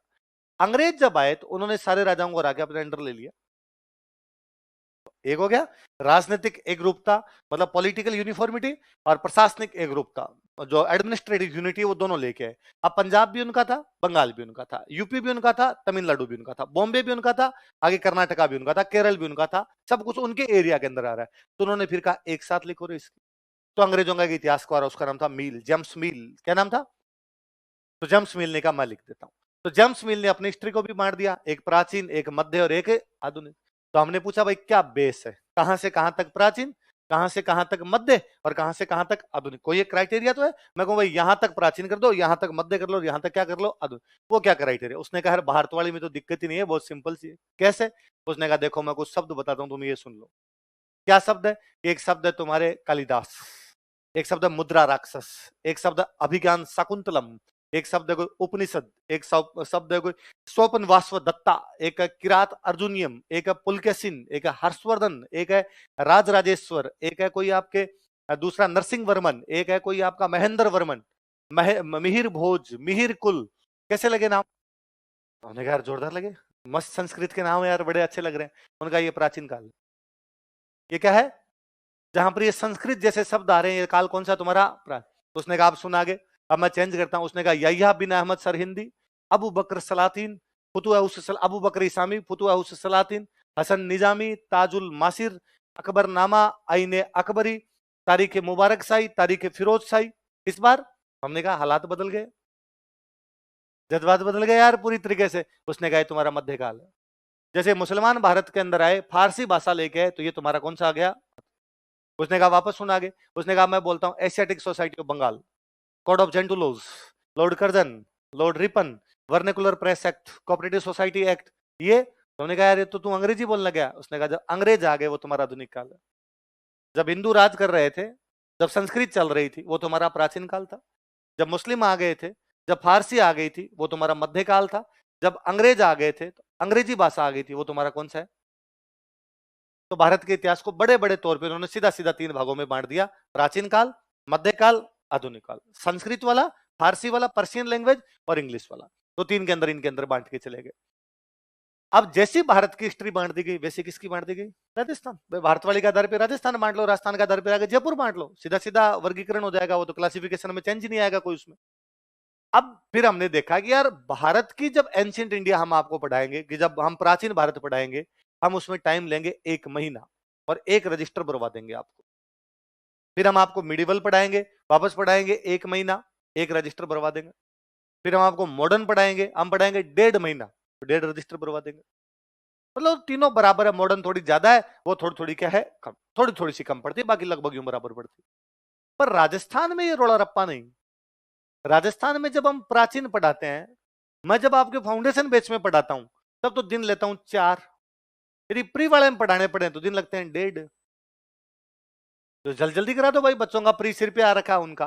कारण कि प्राचीन काल में राजस्थान के अंदर ज्यादा गतिविधियां दिखाई नहीं दी, क्योंकि प्राचीन काल में राजाओं के राज की बात कर रहे हैं हम, तो प्राचीन काल में राजाओं ने राज वहीं किया जहां पर पानी ज्यादा था, क्योंकि किसी राज्य का निर्माण वहीं होगा जहां पर पानी ज्यादा होगा, क्योंकि पानी होगा तो वहां पब्लिक बसेगी, पब्लिक बसेगी तो वहां खेती करेगी, खेती करेगी तो उनके धन होगा, धन होगा तो लूटपाट होगी, लूटपाट होगी तो रक्षा की आवश्यकता पड़ेगी, रक्षा की आवश्यकता राजा बनेंगे। इसलिए राजा ज्यादातर आपको प्राचीन काल के राजा यूपी बिहार में मिलेंगे। कि भारत की राजधानी क्या थी? पाटलिपुत्र। भारत की राजधानी कौन सी थी? पाटलिपुत्र भारत की राजधानी थी। तो वो वाला इलाका आपको ज्यादा डेवलप मिलता है, जो इलाका ज्यादा डेवलप है उनकी हिस्ट्री भी ज्यादा डेवलप है। अपने यहाँ ज्यादा बंदे भी नहीं, ज्यादा हिस्ट्री भी, तो प्राचीन वाला अपने ठीक ठाक सा ही पड़ता है। कि मैं कहता हूं पूरी इंडियन, अब तो ठीक है मैं पहले राजस्थान पढ़ा दूंगा आपको, यदि पहले इंडियन पढ़ा दी जाए और इंडियन के एंशिएंट पढ़ा दी जाए तो 27 दिन की क्लास में आप 7 बार भी राजस्थान का नाम नहीं सुनो। ले दे के इक्का दुक्का जगह आएगा कालीबंगा था, एक कोई जगह आएगा अशोक का अभिलेख भाबरू से मिला, एक कोई आएगा कि समुद्रगुप्त का एक स्तंभ वो बयाना से प्राप्त होता है। 3-4 जगह लेके आप इंडिया का वो राजस्थान का नाम सुनोगे। अब आप मध्यकाल में आते हो, मध्यकाल में जनता थोड़ी समझदार होने लगी। शुरुआत में लोग वहीं बसते थे जहां पे नदियां थी, धीरे धीरे उसको लगा कि ना नदियों के अलावा भी बसा जा सकता है, तो पानी कहां से लेके जाएंगे? उसने कहा तालाब खोद लेंगे, झील बना लेंगे, नहर ले जाएंगे। इसलिए मध्यकाल में भारत की राजधानी होगी दिल्ली। राजधानी कौन सी होगी? दिल्ली राजधानी हो, तो अपनी तरफ बसावट आ रही है। तो मध्यकाल में अपने भी खूब सारी बसावट हुई, अपने बसावट ज्यादा हुई तो लोग भी अपने जैसे लोग ज्यादा हुए तो यहाँ पर राज्यों का निर्माण होने लगा। इसलिए अपने सबसे बड़ी हिस्ट्री को ये तो मिडिवल है कि अपने खूब सारे राजा बन गए, अलग अलग प्रकार उनकी राजधानियां है, अलग अलग प्रकार उनकी लड़ाइयां है, उनकी संधियां, आपस में लड़ाइयां है, दिल्ली वालों से बार बार लड़ाइयां, अफगानिस्तान की तरफ से अटैक हो रहा है उनकी लड़ाई, क्योंकि हम बॉर्डर थे। तो अफगानिस्तान से जो भी आता हमारी तरफ तो पक्का पक्का आता, तो अपनी खूब सारी लड़ाई है। इसलिए अपना सबसे बड़ी राजस्थान की हिस्ट्री है तो वो कौन सी है? मिडिवल। एंशियंट वाली ले देके 3-4 दिन का खेल, मिडाइवल वो का वो खा जाती है आपके 25-26 दिन, कि उसमें खूब सारी लड़ाइयां, खूब सारे राजवंश, खूब सारी चीजें पढ़नी पड़ती है आपको। फिर आती है मॉडर्न। मॉडर्न वो है जो अंग्रेजों का राज आ गया था। अब उस आधार पर देखें तो मॉडर्न भी अपने छोटी सी है। मॉडर्न ही अपने ले दे के कोई 10-15 दिन के अंदर खत्म की जा सकती है। पिपरी वाले में पढ़ाएं तो 10-15 दिन में, और मेंस वाले में चूंकि थोड़ा सा अपने ढंग से उसको लिखते हैं, कारण परिणाम लिखते हैं, तो 20 एक दिन खा जाएगा भाई। 20 एक दिन के अंदर आपको ये पढ़ानी पड़ेगी। मॉडर्न कम क्यों? क्योंकि मॉडर्न हम कहते हैं वो थी जिसमें अंग्रेजों का राज था। राजस्थान में अंग्रेजों का राज ही नहीं। अपने अंग्रेजों वाले भारत में आते ही नहीं थे। जब अंग्रेजों का राज था तब भारत दो प्रकार का था, एक वह भारत जहां अंग्रेजों का राज था, एक वह भारत जहां अंग्रेजों का राज नहीं था। जो अंग्रेजों का राज वाला भारत था उसको बोलते ब्रिटिश इंडिया। जैसे यूपी, एमपी, बंगाल, बिहार, पंजाब, बॉम्बे, मद्रास, कलकत्ता, केरला, ये सब उसके अंदर आता था। अपने इसके अंदर आते नहीं थे क्योंकि अपने अंग्रेजों का राज नहीं था। फिर सर अपने भी किसका राज था? राजाओं का। अपने यहाँ राजा बैठते, उन राजाओं की अंग्रेजों के साथ संधियां थी, अंग्रेजों के गुलाम है। अपने अंग्रेजों का राज नहीं, इसलिए राष्ट्रगान में बाकी सबके नाम आपको छोड़ गए। पंजाब, सिंध, गुजरात, मराठा, द्राविड़, उत्कल, बंगा, आप कहां हो इसमें? पंजाब है, सिंध जो पाकिस्तान में चला गया अब तुम्हारे पास नहीं है, वो भी है। गुजरात है, मराठा मतलब महाराष्ट्र है, द्राविड़ मतलब दक्षिण भारत है, उत्कल मतलब उड़ीसा है, बंगा मतलब बंगाल। पूरा देखो ऊपर से नीचे तक, पंजाब, सिंध, गुजरात, मराठा, द्राविड़, उत्कल, बंगा, पूरा भारत है आपको छोड़ के। क्योंकि 1911 में जब रविंद्रनाथ टैगोर ये गाना गा रहे थे तब आप भारत में आते ही नहीं थे। भारत में नहीं आते थे तो आपका नाम भी इसके अंदर लिया। वो मैं हमेशा बताता हूं, मैं बहुत छोटा था तो मुझे कहानियां सुनने का बड़ा शौक था। दादाजी मुझे कहानियां सुनाते, पर दादाजी कहानियां सारी रामकृष्ण वाली कहानियां होती। राम जी वहां गए, राम जी नहीं गया, कृष्ण जी ये किया, नारद जी आ गए, शिव जी भगवान को ये किया, पौराणिक कहानियां। बीच बीच में कभी कभी वो हमें राजा महाराजा की थोड़ी कहानी कोई बता दिया करते, ये फलाने राजा के टाइम ये हुआ, फलाने राजा के टाइम। मैं थर्ड या फोर्थ में पढ़ता था, क्लास में सर ने भगत सिंह के बारे में पढ़ाया, गांधी जी के बारे में पढ़ाया, नेशनल मूवमेंट पढ़ाया। मुझे लगा यार ये महापुरुष है। और मैं घर पे आया, मैंने घर पे आते मैंने दादाजी को, दादी भगत सिंह गांधी जी इनकी कहानियां सुन। दादाजी ने कहा इनकी क्या कहानी है? अरे मैं को इन्होंने देश के लिए लड़ाई लड़ी थी। उनका हाँ लड़ी थी, तो इनकी कहानी सुनो। तो कहानी नहीं है इनकी, क्या बात करते हो, आपको इनकी कहानियां नहीं पता? ना यार मेरे को तो नहीं पता। क्यों, आपने अंग्रेजों का राज नहीं देखा जिसके खिलाफ ये लड़े थे? उनका अपने नहीं था तो कैसे नहीं था? अपने अपने भी तो यहीं पे थे, यहीं थे, पर अपने अंग्रेजों का राज नहीं था। कब हुआ आपका जन्म? तो उनका झंडे से 5 साल पहले। आजादी गांव में भी झंडा कहते हैं क्योंकि झंडा चेंज हुआ था। राजाओं के झंडे से अपने यहाँ पे भारत का झंडा आया था। पहले भारत का झंडा कोई फहरा देता ना, पुलिस पकड़ ले जाती। झंडा नहीं फहराने दिया करते थे राजाओं के राज में। राजा जयपुर के राज में जयपुर का झंडा फहराया जाएगा, आप जोधपुर का झंडा भी नहीं फहरा सकते थे। ये ठीक वैसा ही है कि हम में से कोई नीचे जाके पाकिस्तान का झंडा फहरा दे। आप नीचे जाके पाकिस्तान का झंडा फहरा दो तो पुलिस उठा के ले जाए। 3 दिन तो आपके घर वालों को नहीं बताए कि कहां लेके गए, और 3 दिन बाद जब घर वालों को दे दे तो आप घर वालों को नहीं बता पाओगे आप सीधे क्यों नहीं सो रहे हो, है ना? कुटे पैसा पकड़ गया आपको बैंकर वाला। तो वैसा का वैसा अलग अलग देश थे यार। जयपुर एक देश है, जयपुर देश में भारत देश का झंडा क्यों फहराने दिया जाए? उनका झंडा चेंज हुआ था उसे 5 साल पहले। तो मतलब आप आजादी से पहले थे कि हाँ। तो आपने कभी अंग्रेज देखा? उनका नहीं। आपके 80 साल हो गए आपने अंग्रेज नहीं देखा, 70 साल के हो गए अंग्रेज नहीं देखा आपने? ना, मैंने नहीं देखा अंग्रेज। क्यों, आपने गांव में अंग्रेज टैक्स लेने नहीं आते थे कि? नहीं। तो अपने टैक्स लेने कौन आता था? तो फलाने राजा का आदमी आता था। धीरे धीरे मेरे समझ में आया कि अपने अंग्रेजों के साथ संधि थी, अंग्रेज था ही नहीं। अपने किसी लोगों ने अंग्रेज देखे ही नहीं। इसलिए आज भी गांव में गोरा आ जाता है तो लोग यूं राजी होते हैं, गोरा है वो। अपना और अंग्रेजों का सीधा सीधा कोई भी लेना देना, इसलिए आधुनिक काल वाला भी अपने जीरो हो जाता होता। तो आधुनिक काल कम है अपने, प्राचीन काल कम है। सबसे अधिक अपनी को हिस्ट्री है तो कौन सी है? फिर मध्यकाल इसलिए भी पढ़नी जरूरी हो जाती है। आजकल आप पुराने पेपर देखोगे तो मध्यकाल से सीधे सीधे क्वेश्चन आने बंद हो गए कि राजा की लड़ाइयां, राजा की संधियां, कोई सवाल नहीं। इस बार 17 क्वेश्चन है राजस्थान जीके के प्री के पेपर में, एक सवाल उनमें सीधा सीधा राजा का है। उस चौहान राजा का नाम बताइए जिसने दिल्ली पर कब्जा कर लिया था, ऋगराज चतुर्थ। इसके अलावा कोई भी सवाल सीधा सीधा राजा का सवाल नहीं है। पर बाकी कल्चर जो है ना, वो बिना राजा पढ़े आप कल्चर नहीं पढ़ सकते। क्योंकि उसी पेपर में एक सवाल और है कि सोमदेव की पुस्तक का नाम बताइए। सोमदेव की वो ललित विग्रहराज है, ये बिना विग्रहराज के कैसे पढ़ लेंगे? ये विग्रहराज पढ़ेंगे तब ये बुक पढ़ी जाएगी, वरना उसके बिना बुक नहीं पढ़ी जा सकती। उसी पेपर में क्वेश्चन है कि शिवदास गार्डन की पुस्तक का नाम बताइए, और शिवदास गार्डन की पुस्तक अचलदास खिंचरी वचनी का है। जब तक आप ये नहीं पढ़ोगे गागरोन का राजा अचलदास खिंची, आप बुक कैसे पढ़ लेंगे? आपको सीधी बुक नहीं लिखवाई जा सकती। उसी एग्जाम के अंदर कोई पूछा हुआ है क्वेश्चन कि मल्लीनाथ जी और पिंपा जी जो है, इनके वो मंदिर कहां कहां पर बने? दोनों राजा थे, मल्लीनाथ जी राजा है, पिंपा जी राजा। आप बिना राजा पढ़े उनके बारे में कैसे पढ़ लेंगे? कि आप बिना मिडिवल पढ़े कल्चर को जाने नहीं सकते। इसलिए भी जरूरी हो जाती है कि यार मिडिवल पढ़ेंगे तो अपने कल्चर समझ में आएगी, वरना कल्चर समझ में। तो सबसे बड़ा पोर्शन है मिडिवल, फिर उसके बाद है मॉडर्न, सब उसके सबसे लास्ट में कौन सा आपका एंशियंट, कौन सा है? तो अपने भी इसी ऑर्डर में पढ़ लेते हैं, मिडिवल पढ़ लेते हैं, फिर मॉडर्न पढ़ लेते हैं, फिर क्या पढ़ लेते हैं? एंशियंट। आपस में तीनों में कोई लेना देना नहीं। ऐसा कतई नहीं कि एंशियंट पढ़े बिना मिडिवल नहीं समझ आती, मिडिवल पढ़े बिना मॉडर्न नहीं समझ ना। अलग अलग अपना टॉपिक वैसे दिए हुए, ये पढ़ लो, इसके बाद ये पढ़ लो, इसके बाद ये पढ़ लो। भले प्राचीन मध्य आधुनिक पढ़ ले, भले आधुनिक मध्य प्राचीन पढ़ ले, भले मध्य आधुनिक और प्राचीन पढ़ ले, जैसा जो अच्छा लगे वैसे पढ़ लिया जाए। अपने उस ऑर्डर में पढ़ लें जिस ऑर्डर में वो है, कि थोड़ी बड़ी वाली पहले ही सल्टा दें अपने, फिर उसके बाद वाली, उसके बाद वाली, फिर कल्चर अपने। आई बात समझ में? तो अपने शुरू करते हैं। लिखो, मध्यकालीन राजस्थान का इतिहास, हिस्ट्री ऑफ मिडिवल राजस्थान।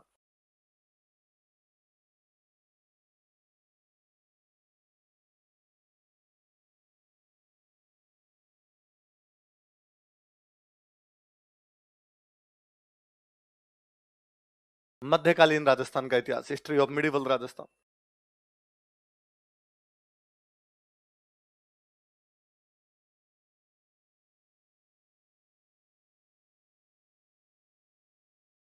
यदि आप सिलेबस उठा के देखेंगे अपना, तो मिडिवल के अंदर अपने साफ साफ लिखे हुए प्रमुख राजवंश तथा उनकी राजनीतिक, प्रशासनिक, सांस्कृतिक एवं राजस्व व्यवस्था। क्या क्या लिखा हुआ है?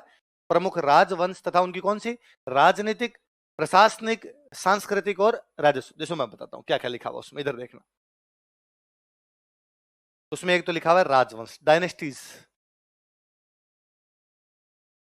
कौन कौन सी डायनेस्टी उन्होंने बाकायदा पर्टिकुलर मेंशन कर रखी है कि आपको ये पढ़नी है। उन्होंने लिख रखा है गोहिल, उन्होंने लिख रखा है राठौड़,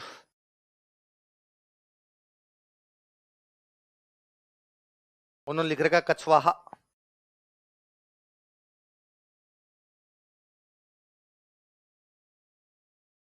उन्होंने लिख रखा है चौहान,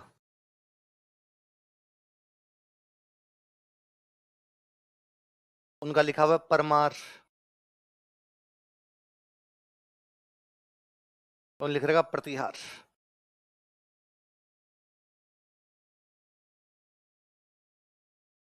छह डायनेस्टी उन्होंने मेंशन किया, मैं छह ही पूछेंगे। कौन कौन सी बताओ? गोहिल, राठौड़, कछवाहा, चौहान, परमार, प्रतिहार। दोबारा बोलो, कौन कौन सी? गोहिल, राठौड़, कछवाहा, चौहान, प्रतिहार। और उन्होंने लिखा है इनमें भी क्या पूछेंगे, उन्होंने बताया कि इनमें भी क्या पूछेंगे। इनमें हम पूछे व्यवस्थाएं पूछेंगे, इनकी कौन कौन सी व्यवस्था, सिस्टम पूछेंगे इनका। हम पूछेंगे इनकी राजनीतिक, मतलब पॉलिटिकल। हम इनका पूछेंगे प्रशासनिक, मतलब एडमिनिस्ट्रेटिव। हम इनका पूछेंगे सांस्कृतिक, मतलब कल्चरल। हम इनका पूछेंगे रेवेन्यू, राजस्व का, जो आर्थिक का, मतलब हम ये पूछेंगे कि ये जो राजवंश थे इन्होंने कौन सी लड़ाइयां लड़ी, कौन सी संधियां की। ये तो क्या हो गया? राजनीतिक। हम ये पूछेंगे इनके टाइम में मंत्री कौन कौन से होते थे और वो क्या क्या काम करते थे। ये क्या हो गया? प्रशासनिक। हम ये पूछेंगे इन्होंने मंदिर, महल, माड़िए, झील, बावड़ी कुछ बनवाया कि नहीं बनवाया, पेंटिंग्स बनवाई कि नहीं बनवाया, लिटरेचर कितना लिखवाया। ये क्या हो जाएगी? सांस्कृतिक। हम ये पूछेंगे टैक्स कितना लेते थे। क्या हो जाएगी? राजस्व। कितने राजवंश? छह। कौन कौन से? गोहिल, राठौड़, कछवाहा, चौहान, परमा। उनकी कितनी व्यवस्था पढ़नी है? चार। कौन कौन से सिस्टम पढ़ने हैं? Political, administrative, cultural, revenue. बोले बड़ी बात है, उतार लो ऐसा कैसा, ताकि आपको याद रहे अपने सिलेबस में है क्या। ऐसा कैसा उतार ले एकदम।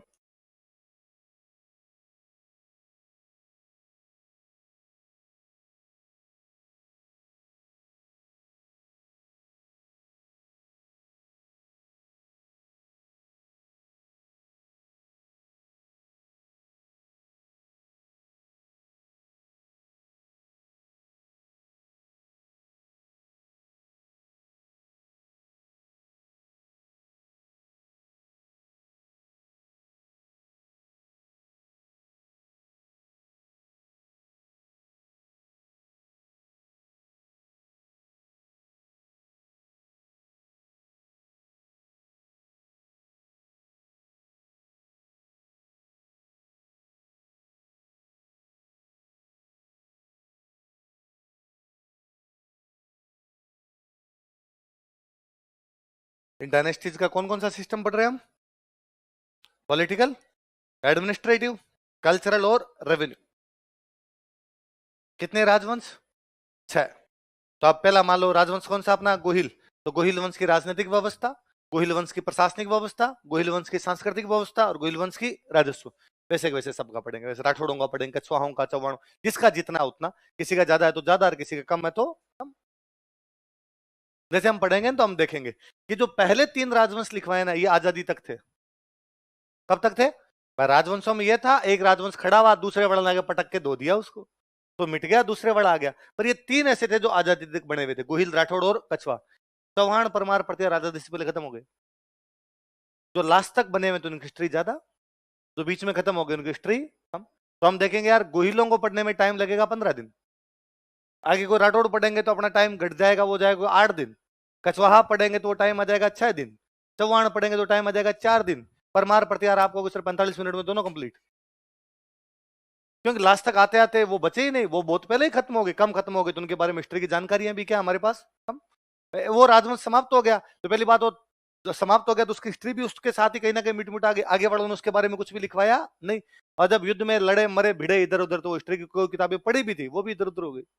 जो लास्ट तक रहा उसने 1800 में आके भी लिखवा लिया, वापस लिख लो रहे। खो गई की किताबें अपने 1947 में भी लिखवा गया वो आदमी अपना, तो उनका ज्यादा मिल जाता, इनका क्या मिल जाता, थोड़ा कम। तो वो भी अपने देखेंगे यार, उनकी बातें ज्यादा, इनकी बातें कम। एक एक का पढ़े अपने। फिर लिखो गोहिल वंश, गोहिल वंश, गोहिल डायनेस्टी।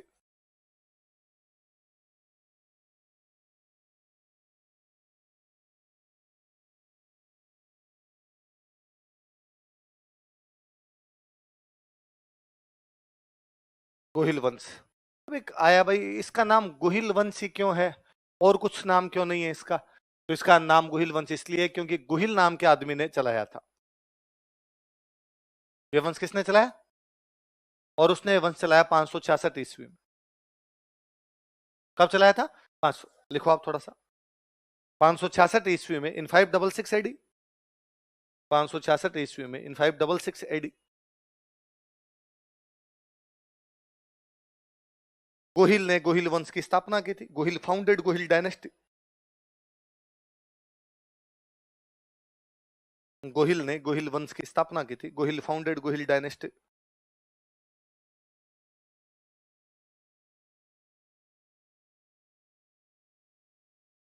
गोहिल ने कौन से वंश की स्थापना की? एक सवाल आपके दिमाग में ये उठना चाहिए कि सर आपको क्या पता 566 में की? आप एग्जैक्ट इतना श्योर कैसे हो सकते हो कि 500? ये कह सकते हो सर पुराने टाइम में गोहिल नाम का आदमी था, वो गोहिल वंश शुरू करके गया। अरे 566 कहां से लाए आप? हिस्ट्री पूरी की पूरी एविडेंस पे लिखी जाती है। किस पे लिखी जाती है? आपके पास हर बात का एविडेंस होना चाहिए। यदि ये 3 लाइन है इसमें, गोहिल ने 566 में गोहिल वंश की स्थापना की, तीनों एविडेंस होने चाहिए। गोहिल का एविडेंस हो, 566 का एविडेंस हो, उस वंश का एविडेंस हो। यदि एविडेंस नहीं है तो आप ये लाइन ही नहीं लिख सकते। कहां से लाए हम? तो सर पुरानी किताबें मिल जाती है, पुराने अभिलेख मिल जाते हैं। उदयपुर में एक जगह पड़ती है, उस जगह का नाम है सामोली। क्या नाम है? वहां से हमें एक अभिलेख मिला, पत्थर पर कुछ लिखा हुआ है, सामोली का अभिलेख मिलता है। उस अभिलेख पर उसका सन लिखा हुआ है 646। कितना लिखा हुआ है? अभिलेख के ऊपर लिखा था, उसका तो मानना ही पड़ेगा कि उस भाटे के पत्थर पत्थर पे कुछ लिखा हुआ है, ये अभिलेख है। उस अभिलेख पे खुद भी लिखा गया 646 में लिखा जा रहा है, ये तो श्योर मान लीजिए 646 का अभिलेख में लिखा हुआ है कि सिरोही में एक जगह पड़ती है बसंतगढ़। कौन सी जगह है? वहां पे कुछ व्यापारी रहते हैं, व्यापार करते हैं, लेकिन उनको व्यापार में वहां पे घाटा हो गया। घाटा हो गया तो बसंतगढ़ से आगे उदयपुर। कहां पर आ गए? उन दिनों उदयपुर नहीं था, ये उदयपुर वाला इलाका था, इसको बोलते भोमट। पहाड़ियों वाला इलाका था, क्या बोलते? भोमट। तो है कि भाई बसंतगढ़ से भोमट की तरफ आ गए। वो कहते हैं, व्यापारी कहते हैं, यहाँ हमने एक माता जी का मंदिर बनवाया, जावर माता। क्या मंदिर बनवाया? जावर माता। वो व्यापारी कहते हैं कि यहाँ से हम खनिज निकालते हैं। जावर से क्या निकालते हैं? अभिलेख कह रहा है कि व्यापारी जावर में क्या निकाल रहे हैं? खनिज। बसंतगढ़ में घटा हुआ, वहां का छोड़ के यहाँ फायदा दिखा, खनिज निकल रहे थे, माइनिंग हो रही थी, तो यहाँ पर आ गए। वो लिखते हैं कि हम जब ये मंदिर, ये सब माता जी की कृपा से हो रहा है, माता जी की कृपा से हो रहा है, तो हम माता जी का क्या बनवा रहे हैं? मंदिर। माता जी का मंदिर बनवा रहे हैं, तब साल कौन सा है? फिर वो और लिखते हैं कि जब हम ये मंदिर बनवा रहे हैं तो हमारे यहाँ का राजा शिलादित्य हमारे यहाँ का राजा कौन है? कौन राजा है? शिलादित्य। फिर वो इसके अंदर लिखते हैं कि शिलादित्य जो है वो नाग के बेटे हैं। किसके बेटे हैं? फिर उसमें लिखते हैं नाग महेंद्र का बेटा था। फिर इसके अंदर लिखते हैं कि महेंद्र भोज का बेटा था और भोज गोहिल का बेटा था। 5 नाम लिखे हुए। हम शिलादित्य के टाइम में अभिलेख लिखवा रहे हैं। इससे पहले कौन था? इससे पहले, इससे पहले, इससे पहले गोहिल से पहले वालों के नाम नहीं है। इसका मतलब इससे पहले वालों में लखन नहीं है, इसलिए इस वंश का नाम गोहिल वंशी है। गोहिल के भी तो माँ बाप दादा परदादा सरदादा रहे होंगे, पर वो इतने बड़े राजा वगैरह रहे।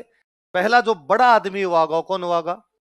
आज भी हम अपने परिवार में भी अपने परिवार का इंट्रोडक्शन उस आदमी के नाम से देते हैं जो अपने परिवार में सबसे अधिक सफल है। आप कोई पूछ ले कि यार तुम किस परिवार से हो? चाचा जी आईएएस लगे हो, अपने पापा का नाम नहीं बताते, पहले चाचा जी का बताते हैं। इधर वो जो आईएएस है ना, वो मेरे चाचा जी लगते हैं। अच्छा तुम्हारे पापा क्या करते? तब आपने कहते हैं सर पापा का नाम मेरी है।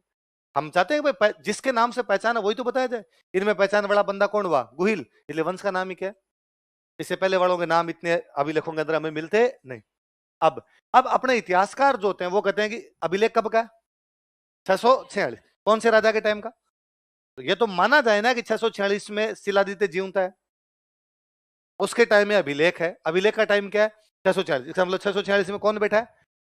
इतिहासकार जब इतिहास लिखते हैं तब वो ये मानते हैं, ऐसा एग्जैक्टली नहीं पर लगभग माना हुआ है। एक राजा का शासनकाल औसत 20 साल का है। एवरेज यदि निकाला जाए तो एक राजा का जो निकलेगा वो कितना निकलेगा? 20। हो तो ये भी सकता है कि एक राजा 80 साल करके गया, एक 6 महीने, पर एवरेज यदि निकाला जाए सबका तो कितना है? 20।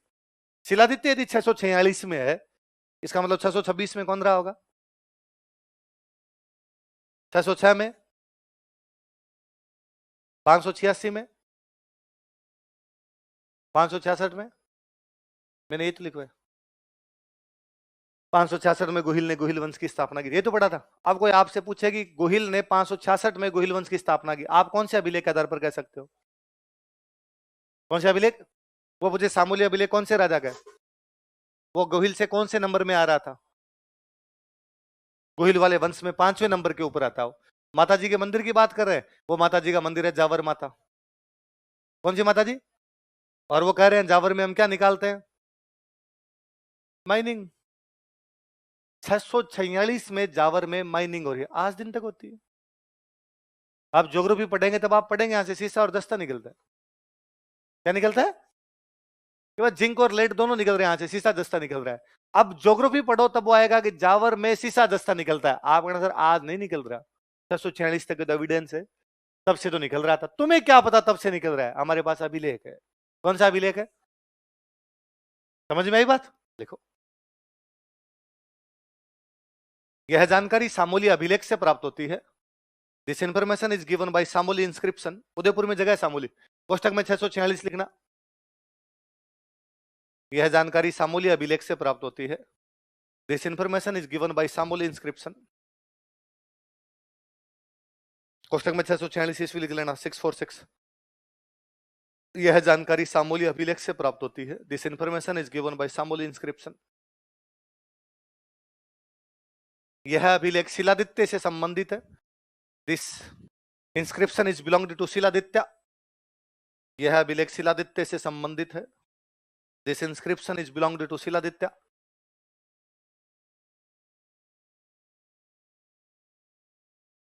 यह अभिलेख शिलादित्य से संबंधित है। कौन से राजा के टाइम का अभिलेख है? शिलादित्य। यह अभिलेख शिलादित्य से संबंधित है। This inscription is belonged to Shiladitya, जो कि गोहिल का 5वां वंशज था। Was 5th descendant of Gohil, जो कि गोहिल का 5वां वंशज था। Was 5th descendant of Gohil, जो कि गोहिल का 5वां वंशज था। Was 5th descendant of Gohil. अगला लिखो, इसी में लाइन चेंज करके इसी में लिखना, इसी लाइन में। यह अभिलेख जावर माता मंदिर तथा जावर के खनन उद्योग की जानकारी देता है। This inscription provides information about Jawar Mata temple and mining industry of Jawar. यह अभिलेख जावर माता मंदिर तथा जावर के खनन उद्योग की जानकारी देता है। This inscription provides information about Jawar Mata temple and mining industry of Jawar. Jawar Mata मंदिर तथा जावर के खनन उद्योग की जानकारी देता है।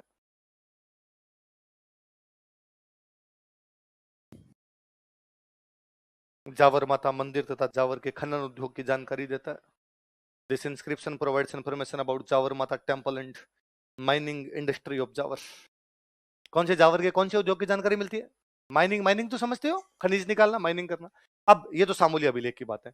अब इस गोहिल वंश के बारे में कहा जाता है कि इसकी 24 ब्रांच थी। कौन सी ब्रांच हुई टोटल? कितनी ब्रांच थी टोटल इसकी? 24। हिंदू थे।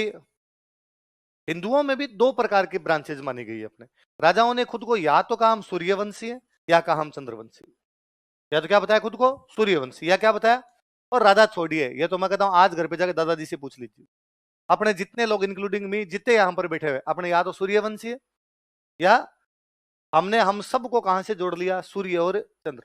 हमने कहा हम उतने ही पुराने हैं जितने पुराने सूर्य और चंद्रमा, उतने दिन ही रहेंगे जब तक सूर्य और, इसलिए सारे नारे अपने वही है, जब तक सूरज चांद रहेगा फलान जी का नाम रहेगा।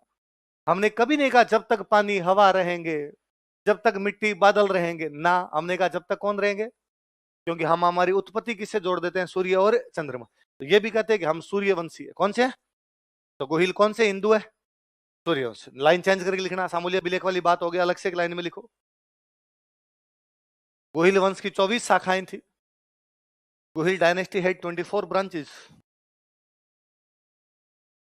गोहिल वंश की 24 शाखाएं थी। Gohil dynasty had 24 branches.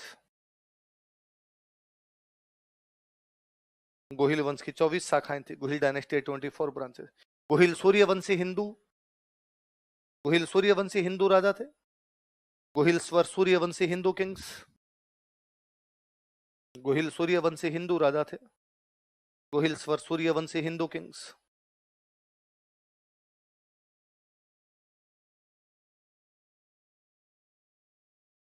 Suryavanshi Hindu राजा थे। अब गोहिलों ने अपने राजस्थान में कहां कहां राज किया वो पढ़ते हैं। चलिए, वो गोहिल रियासत है। राजाओं के जो इलाके होते हैं उनको क्या बोला करते? रियासत।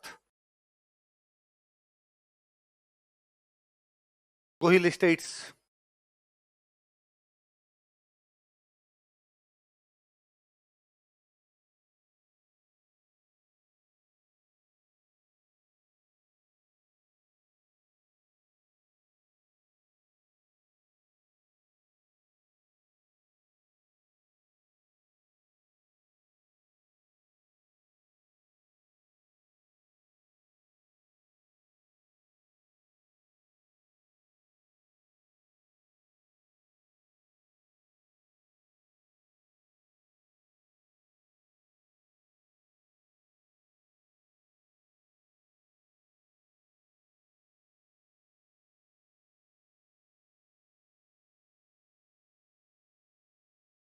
कहां कहां राज किया गोहिलों ने? बताओ, देखिए क्या क्या नाम लिखे।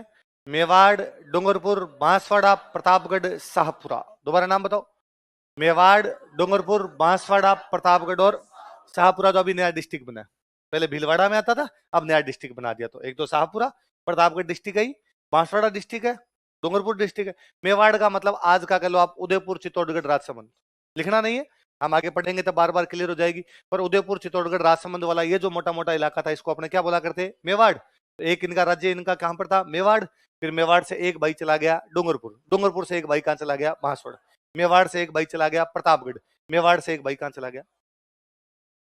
आगे बात सुन, तो कहां कहां राज किया बताओ। देखिए, मेवाड़, डूंगरपुर, बांसवाड़ा। सिंपल क्वेश्चन आएगा कभी कोई प्री में, इनमें से कौन से स्थान पर गोहिलों ने राज नहीं किया था? मेवाड़, डूंगरपुर, बांसवाड़ा, बीकानेर। किया जा सकता है। अब इनका अलग अलग हिस्ट्री पढ़ लेते हैं। लिखो मेवाड़ का इतिहास, हिस्ट्री ऑफ मेवाड़।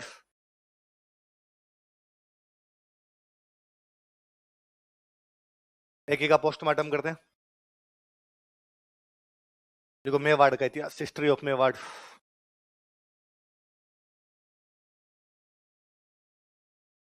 आज इसको मेवाड़ कहते हैं, किसी टाइम इसको मेवाड़ नहीं बोला करते थे। देखो मेवाड़ के प्राचीन नाम, एंशियंट नेम्स ऑफ मेवाड़।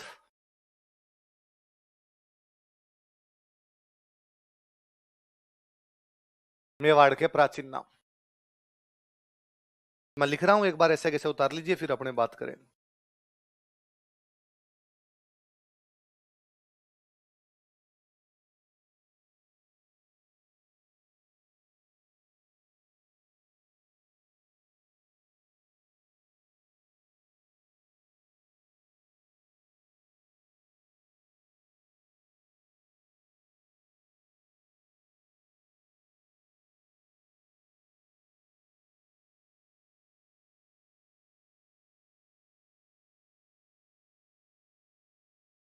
क्या क्या प्राचीन नाम बताओ देखे। मेदपाट, प्रागवाट, सिवी जनपद। क्या क्या नाम है? मेदपाट, प्रागवाट, सिवी जनपद। किसके पुराने नाम है? क्या क्या नाम दोबारा बताओ। मैं नीचे वाले नाम शुरू करता हूं। जनपद का मतलब होता है राज्य। जनपद का मतलब क्या होता है? लिखना नहीं, सुन लीजिए केवल। जनपद का मतलब क्या होता है? सिवी एक जाति है। सिवी क्या है? सिवी नाम की एक जाति थी जो किसी समय पंजाब में रहती थी। कहां रहती? पंजाब पे अटैक किया अलेक्जेंडर ने। किसने अटैक किया? ग्रीस। ग्रीस का एक राजा अलेक्जेंडर, जिसको हम हिंदी वालों ने बना दिया सिकंदर। हिंदी वालों ने उसी का नाम क्या कर दिया? उसका नाम अलेक्जेंडर है। उसको खुद को भी नहीं पता कि भारत वाले लोग उसको क्या बोलते हैं। उसका सिकंदर नाम से कोई भी लेना देना। उसका नाम क्या था? अपने से अलेक्जेंडर बोला नहीं गया, इसलिए अपने वालों ने कह दिया जा आज से तेरा नाम क्या है। तो एक कंगना रनावत की मूवी देखना कभी, क्वीन। क्वीन मूवी है कंगना रनावत की। उस मूवी में वो अकेली हनीमून मनाने जाती है। शादी होने वाली होती है, शादी हो नहीं पाती, फिर उसको लगता है हनीमून तो फिक्स किया हुआ, जाऊंगी तो सही में। वहां उसका ग्रुप बन जाता है, दोस्त दोस्त बन जाते हैं उसके कई। वहां उसका एक जो ग्रुप होता है उसमें एक रूस का लड़का होता है। वो उसे नाम पूछती है कि तुम्हारा नाम क्या है। तो ये यूरोप वाले, बेसिकली रसिया वाले, इधर जो वाले देश है, इन बेचारों से ये शब्द नहीं बोले जाते। ये नहीं बोले जाते इनको। तो डे को तो बोलते हैं दे। तो बोलेंगे इंडिया। इंडिया नहीं, India. You are Indian. India से आए, इंडिया। है ना। तो मैं रूस गया वहां, तो वहां जो भी कोई मिलता वो इंडियन को खूब पहचान लेते हैं, हाथों हाथ ही पहचान लेते हैं, इंडियन इंडियन। हाँ, इंडिया गाने गाते हैं खूब सारे। मुझे याद, पहली बार तो हम मॉस्को रहे थे, तो वहां होटल थी हमारी जिस लेन में, वहां पर एक वो जोकर घूमता था। तो वो हमें देखते दूर दूर से कहता, जिमी जिमी जिमी आजा आजा आजा। मिथुन चक्रवर्ती की पुरानी मूवी का गीत है कोई। और ये गीत वहां इतना फेमस है, जिमी जिमी जिमी, कि कैब में बैठे किसी में, और यदि कोई रस्सी ने आपको पहचान लगे, India, you are Indian, yes Indian, Jimmy Jimmy Jimmy. अपने भी कहते आजा आजा आजा। तो उनसे बेचारों से नहीं, तो टय भी नहीं बोल जाता, टय को तय बोलते हैं। तो वो उसमें वो मूवी में दिखाया हुआ है कि कंगना रनावत वो रूस का जो बंदा होता है उससे पूछती है कि तुम्हारा नाम क्या है। तो कहता है एलेक्जेंद्र। जेंडर नहीं, अपने तो एलेक्जेंडर बोलते हैं पूरा। कहता है एलेक्जेंद्र। तो कंगना रनावत कहती है एलेक्जेंडर। वो कहता नो इट्स जेंद्र, एलेक्जेंद्र। वो कहते हैं हाँ एलेक्जेंडर। वो कहता नो, एलेक्जेंद्र। तो कंगना रनावत लास्ट में कहती है चल आज से तेरा नाम सिकंदर। तो कहता है ये क्या होगा, ये हम ही समझ सकते हैं इंडिया वाले, तो इस बात को समझ। अलेक्जेंडर पंजाब पर अटैक करता है, सिवी हार जाते हैं। सिवी एक जाति है जो पंजाब में रहती है। सिकंदर या अलेक्जेंडर से हार जाती है। हार के आ जाती है उदयपुर चित्तौड़गढ़। कहां पर आ जाती है? और यहां अपना राज्य स्थापित कर लिया। सिवियों ने राज्य बनाया, राज्य को बोलते हैं जनपद, इसलिए नाम क्या हो गया भाई, बात समझे। तो कोई पूछे कि भाई उदयपुर चित्तौड़गढ़ वाले इलाके को सिवी जनपद क्यों कहा जाता है? क्योंकि यहाँ पे किसका राज्य था? सिवियों का। सिवी कहां से आए? पंजाब से। किससे हार के आए? आगे बात सुन। ऐसा ही माना जाता है कि एक कोई जाति और रही होगी जिसका नाम रहा होगा मेद। क्या रहा होगा? अब कुछ कहते हैं उसका नाम मेद था, कोई कहते हैं मेव था, कोई कहते हैं मेर था, पर ऐसा कुछ नाम रहा होगा। उनके नाम पर इस इलाके का नाम पड़ा मेदपाट। क्या नाम पड़ा? तो मेव या मेद जाति की वजह से तो क्या पड़ गया? मेदपाट। सिवी जाति की वजह से क्या पड़ गया? ऐसा कहते हैं पठारी इलाका था, प्लेटू वाला इलाका था। पूरे में पठार है, इसमें प्लेटू है खूब सारे, भीलवाड़ा, राजसमंद, चित्तौड़गढ़ इसमें, इसलिए इसका नाम पड़ गया प्रागवट। क्या नाम पड़ गया? तो क्या क्या तीन नाम है बताओ देखे। मेद, पाट, प्राग। क्या क्या नाम है? मेद। मध्य प्रदेश में एक जगह पड़ती है जबलपुर, नाम सुनाओ। जबलपुर के पास में एक जगह, उसका नाम है भेड़ाघाट। क्या नाम है? घाट है वहां, कई पहाड़ों में घाट बने हुए थे, घाट है, उसका नाम क्या है? भेड़ाघाट। वहां से का अभिलेख मिला, मध्य प्रदेश का अभिलेख, अपना कोई लेना देना नहीं। उस अभिलेख में एक रानी अभिलेख लिखवा रही है, कहती है मैं फलाने राजा की रानी हूं, यहां पर ये मंदिर बनवा रही हूँ। फिर वो उसमें नीचे अगले वाले, मैं प्रागवाट की राजकुमारी हूँ। कहां की राजकुमारी हूँ? इसका मतलब अपने मेवाड़ की किसी राजकुमारी की शादी मध्य प्रदेश कर दी गई है। और वो मेवाड़ को वहां पर क्या लिखवा रही है अभिलेख में? और उसको मेवाड़ के राजाओं के नाम, हो गया मेरे पिताजी का नाम ये, दादाजी का नाम ये, परदादाजी के नाम ये, 3 पीढ़ियों के नाम है, वो तीनों अपने मेवाड़ के राजा। इसका मतलब मेवाड़ को बोलते तो क्या थे? क्या बोलते? प्रागवाड़। तो मेवाड़ के 3 पुराने नाम बताओ। मेदपाट, प्रागवाट, सिविज। अगली लाइन लिखो। देखो, मेवाड़ में गोहिल वंश का शासन था। Gohil dynasty ruled over Mewar. Mewar में गोहिल वंश का शासन था। Gohil dynasty ruled over Mewar. Mewar में गोहिल वंश का शासन था। Gohil dynasty ruled over Mewar. Mewar में कौन से वंश का शासन था? गोहिल। अभी हमने पढ़ा है गोहिलों की रियासत, उसमें मेवाड़ लिखा, तो मेवाड़ में कौन सा वंश है? गोहिल। गोहिलों की कितनी ब्रांच थी? 24। उनमें एक ब्रांच अपने मेवाड़ वाली ब्रांच, इतनी सी बात। अब इसमें कई राजा हुए। अब देखो, अब यूं तो एक वंश में को राजा हुए होंगे 500, है ना, कि भाई गोहिल वंश 566 में आ गया, 1947 तक ये वंश चला। 1947 तक कितने साल चल गया? 1400। कितने साल चल गया? 1400। 20-20 साल का एक मानते कि 20 साल एक राजा राज करके जाता, 100 साल में कितने करके? 5। तो 1400 साल में कितने करके? 14 इंटू 5 कितने हो गए? 70। तो राजा तो कितने हो गए? लगभग 70 से ज्यादा ही हो जाएंगे, एक आधा कम नहीं निकलेगा। और अपने को सारे पढ़ने, हमारा उद्देश्य राजाओं की वंशावली लिखना। हम केवल वो राजा पढ़ते हैं जो एग्जाम के पॉइंट ऑफ व्यू से काम किया। अच्छा, आप पूछो सर एग्जाम के पॉइंट ऑफ व्यू से क्या पता चलता है ये काम का, ये काम का नहीं? जिनकी किसी भी बात की वजह से आगे वाले इतिहास पर असर पड़ा हो। एक राजा आया, जिंदगी जी, जनता से टैक्स लिया, मर गया, हमें कोई लेना देना नहीं उससे। उसके कितने टाबर थे, कितनी लुगाइयां थी, टाबरों में कितना गैप था, कुछ भी याद नहीं करना। पर एक राजा आया, उसने एक नई राजधानी बनाई। हमारा सवाल ये कि राजधानी यही क्यों बनी, इसके अलावा दूसरी जगह क्यों नहीं बनी राजधानी? एक राजा आया, उसने मंदिर बनवाया। हमारा सवाल है कि शिव जी का क्यों बनवा के गया, विष्णु का क्यों नहीं बनवाया उसने? सवाल ये। उसकी प्रशासनिक, राजनीतिक, सांस्कृतिक, राजस्व, इन व्यवस्थाओं में कोई चेंज आता है, कोई नई चीज शुरू की जाती है, वो राजा पढ़ने, बाकी वाले राजा पढ़ने। ऐसा पहला बड़ा राजा जो इस वंश के अंदर दिखाई देता है, उसका नाम है बापा रावल। क्या नाम है? गाइडिंग डालो।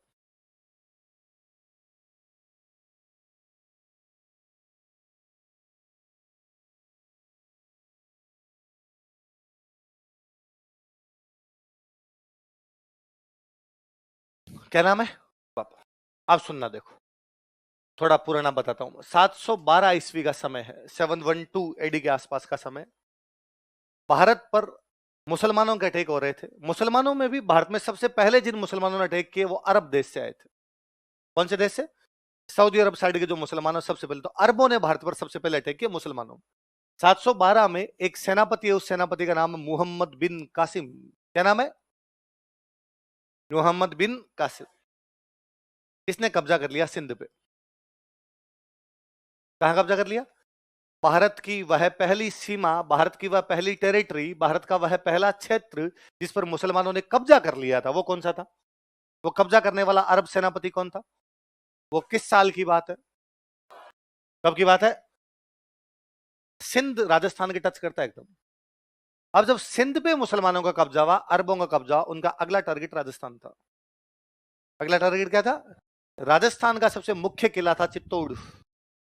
मुख्य किला कौन था? तो उनका था सिंध से अगला कब्जा कहां करेंगे? चित्तौड़। उन दिनों चित्तौड़ में अपना एक राजा राज कर रहा था, उसका नाम था मान मौर्य। क्या नाम था? मान मौर्य नाम का एक राजा है जो कहां राज कर रहा है? अपना चित्तौड़। चित्तौड़ में राज कर रहा है। इधर अपने उदयपुर में एक जगह पड़ती है, उस जगह का नाम है नागदा। क्या नाम है जगह का? और नागदा के अंदर राज कर रहा है आपका बापा रावल। कौन राज कर रहा है? नागदा में बैठा है बापा रावल, चित्तौड़ के अंदर कौन बैठा है? मानो। पर मानो मौर्य बहुत बड़ा राजा है, बापा रावल इतना बड़ा राजा। या नागदा में एक संत रहते हैं, उनका नाम है हारित। क्या नाम है? संत है तो ऋषि हो गए, तो अपने उनको क्या कह देते हैं? हारित। हारित ऋषि शिव जी के भक्त है। किसके भक्त है? शिव जी के भक्त हैं हारित ऋषि। ये कहां पर रहते हैं? नागदा। नागदा का राजा कौन है? ओबीसी बात है, धोख लगाएगा। अभी अपने सारे नेता देवताओं के साधु संत जितने सबके धोख लगा रहे हैं। ये तो ठीक है, कई साधु संत पकड़ लिए गए बाद में, वरना जब तक नहीं पकड़े गए तब तक अपने वाले सारे धोख लगा रहे थे। ऐसा कोई नेता नहीं जिसके आसाराम बापू के साथ फोटो नहीं है। वो पकड़ लिए गए तब आप सारे भले कंडेम कर दें उनको और कह देंगे साहब उन्होंने ये गलत काम किया, पहले सारे के सारे धोख लगा रहे। ऐसा कोई नेता नहीं है जिसकी बाबा जी गुरमीत राम रहीम के साथ फोटो नहीं है। बाबाओं के धोख लगाना राजनीति का हमेशा काम रहा है, क्योंकि राजनेता को पता होता है बाबा के पीछे जनता है, इसके धोख लगेंगे वोट मिलेंगे। ये पहले राजा भी जानते थे कि बाबा जी ये है कि अच्छे बाबा जी है, बुरे बाबा जी। आजकल कई बाबा जी निकल गए भाई, खराब निकल गए, तो अपने उनको जेल के अंदर भी डाला। और अच्छे बाबा जी खूब सारे भले संत है, आज भी भारत के अंदर खूब भले भले संत बैठे हैं, इनको देख के लगता है कि अरे यार क्या यूं अच्छी बातें बताते हैं, कितना अच्छा काम कर रहे हैं। ऐसे ही एक भले बहुत अच्छे बाबा जी है, उनका नाम क्या है? इनके धोख कौन लगाता है? हारित ऋषि मरने वाले हैं। मरते हारित ऋषि ने बापा रावल से पूछा कि बाबा रावल मांग, तेरी को इच्छा हो तो, तूने मेरी सेवा की, तेरी सेवा से बड़ा राजी हूं। बाबा रावल ने कहा महाराज थोड़ा ढंग का जुगाड़ कर दो, ठीक रहे, नरेगा में काम करते करते तंग आ गया। नागदा छोटी जगह थी, कोई बड़ी जगह थी नहीं। और हरित ऋषि मरते मरते कह गए कि जा बापा रावल, तू क्या याद रखेगा, भगवान शिव बहुत जल्दी तुझे चित्तौड़ का राजा बनाएंगे। क्या का राजा बनाएंगे? और बापा रावल ने कहा महाराज थोड़ा ज्यादा नहीं बोल गए आप? चित्तौड़ मान मौर्य बेटा है वहां पे, वो अपने आप में एक बड़ा राजा है, और मैं कैसे बन सकता हूं? हरित ऋषि ने कहा पहले इस्तेमाल करो, मैं कह रहा हूं तो बनोगे तो बनोगे। हरित ऋषि तो मर गए। 712 में मोहम्मद बिन कासिम कहां पर कब्जा कर लेता है? सिंध। अगला हमला कहां पर करना चाहता है? चित्तौड़। चित्तौड़ का राजा कौन है? और उसके मंत्रियों को लगा कि मान मौर्य में ताकत है, और यदि अरबों का आक्रमण हो गया, यदि मुसलमानों का आक्रमण सिंध से चित्तौड़ की तरफ हो गया, मान मौर्य संभाल। वो चला के बापा रावल के पास गए। बापा रावल इस मान मौर्य का भांजा है। बापा रावल कौन है इस मान मौर्य का? और कहा कि भांजे तेरा मामा लिचड़ धाप के, और यदि उधर से अरब मुसलमानों का अटैक हुआ, तेरा मामा संभाले, इस मामे को सल्टा और तू चित्तौड़ पे कब्जा कर। मान मौर्य ने कहा पक्का, सॉरी बापा रावल ने कहा पक्का मैं हारेगा, भांजे तेरे पास है, मामा जी को उठा दूं। पर बापा रावल ने कहा थैंक यू हरित ऋषि। बापा रावल गया चित्तौड़, मान मौर्य को हटाया और कहां पर कब्जा कर लिया? तो गोहिलों में पहला बड़ा राजा जो चित्तौड़ जैसी बड़ी जगह पर कब्जा कर गया कौन है? इसलिए हम बापा रावल को पढ़ रहे हैं, बीच वालों को नहीं पढ़ रहे। बीच वालों का नागदा में टाइम पास हो गया रह गया, इसलिए हमने कहा आ गए होंगे, मर गए, उसमें हमें क्या लेना देना है। पहला बड़ा आदमी जो टेरिटरी का विस्तार कर गया था वो कौन था? किसको हटा के? ये 734 की बात। कब की बात है? ऐसा उसने कौन से ऋषि के आशीर्वाद से किया? हरित ऋषि कहां रहते थे? वो किसके भक्त थे? देखो यह हरित ऋषि का अनुयायी था, ही वो डिसाइपल ऑफ सेंट हारित। यह हरित ऋषि का अनुयायी था, ही वो डिसाइपल ऑफ सेंट हारित। यह हरित ऋषि का अनुयायी था, ही वो disciple of saint Harit. Line change कर लिखो। 734 ईस्वी में इन 734 एडी, 734 ईस्वी में इन 734 एडी मान मौर्य को हराकर इसने चित्तौड़ पर अधिकार कर लिया था। He captured Chittor after defeating मान मौर्य। मान मौर्य को हराकर इसने चित्तौड़ पर अधिकार कर लिया था। He captured Chittor after defeating मान Maurya.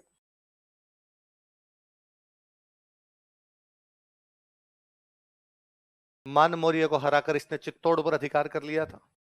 He captured Chittor after defeating मान मौर्य। मान मौर्य को हराकर इसने चित्तौड़ पर क्या कर लिया था?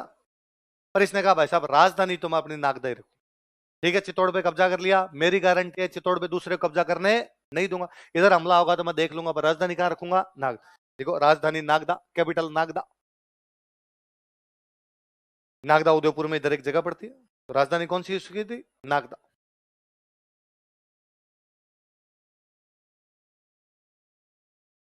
अच्छा, हरित ऋषि किसके भक्त थे? इसका मतलब बापा राहुल भी किसका भक्त होगा? शिव जी का। शिव जी को अपने बोलते हैं एकलिंग जी। क्या बोलते हैं? तो इसलिए इसने नागदा में किसका मंदिर बनवाया? इसने कहा ये जो कुछ भी हो रहा है किसकी कृपा से हो रहा है? एकलिंग जी। देख लो, इसने नागदा में एकलिंग जी का मंदिर बनवाया। He built Eklinga ji temple at Nagda. इसने नागदा में एकलिंग जी का मंदिर बनवाया। He built Eklinga ji temple at Nagda. Nagda में एकलिंग जी का मंदिर बनवाया। He built Eklinga ji temple at Nagda.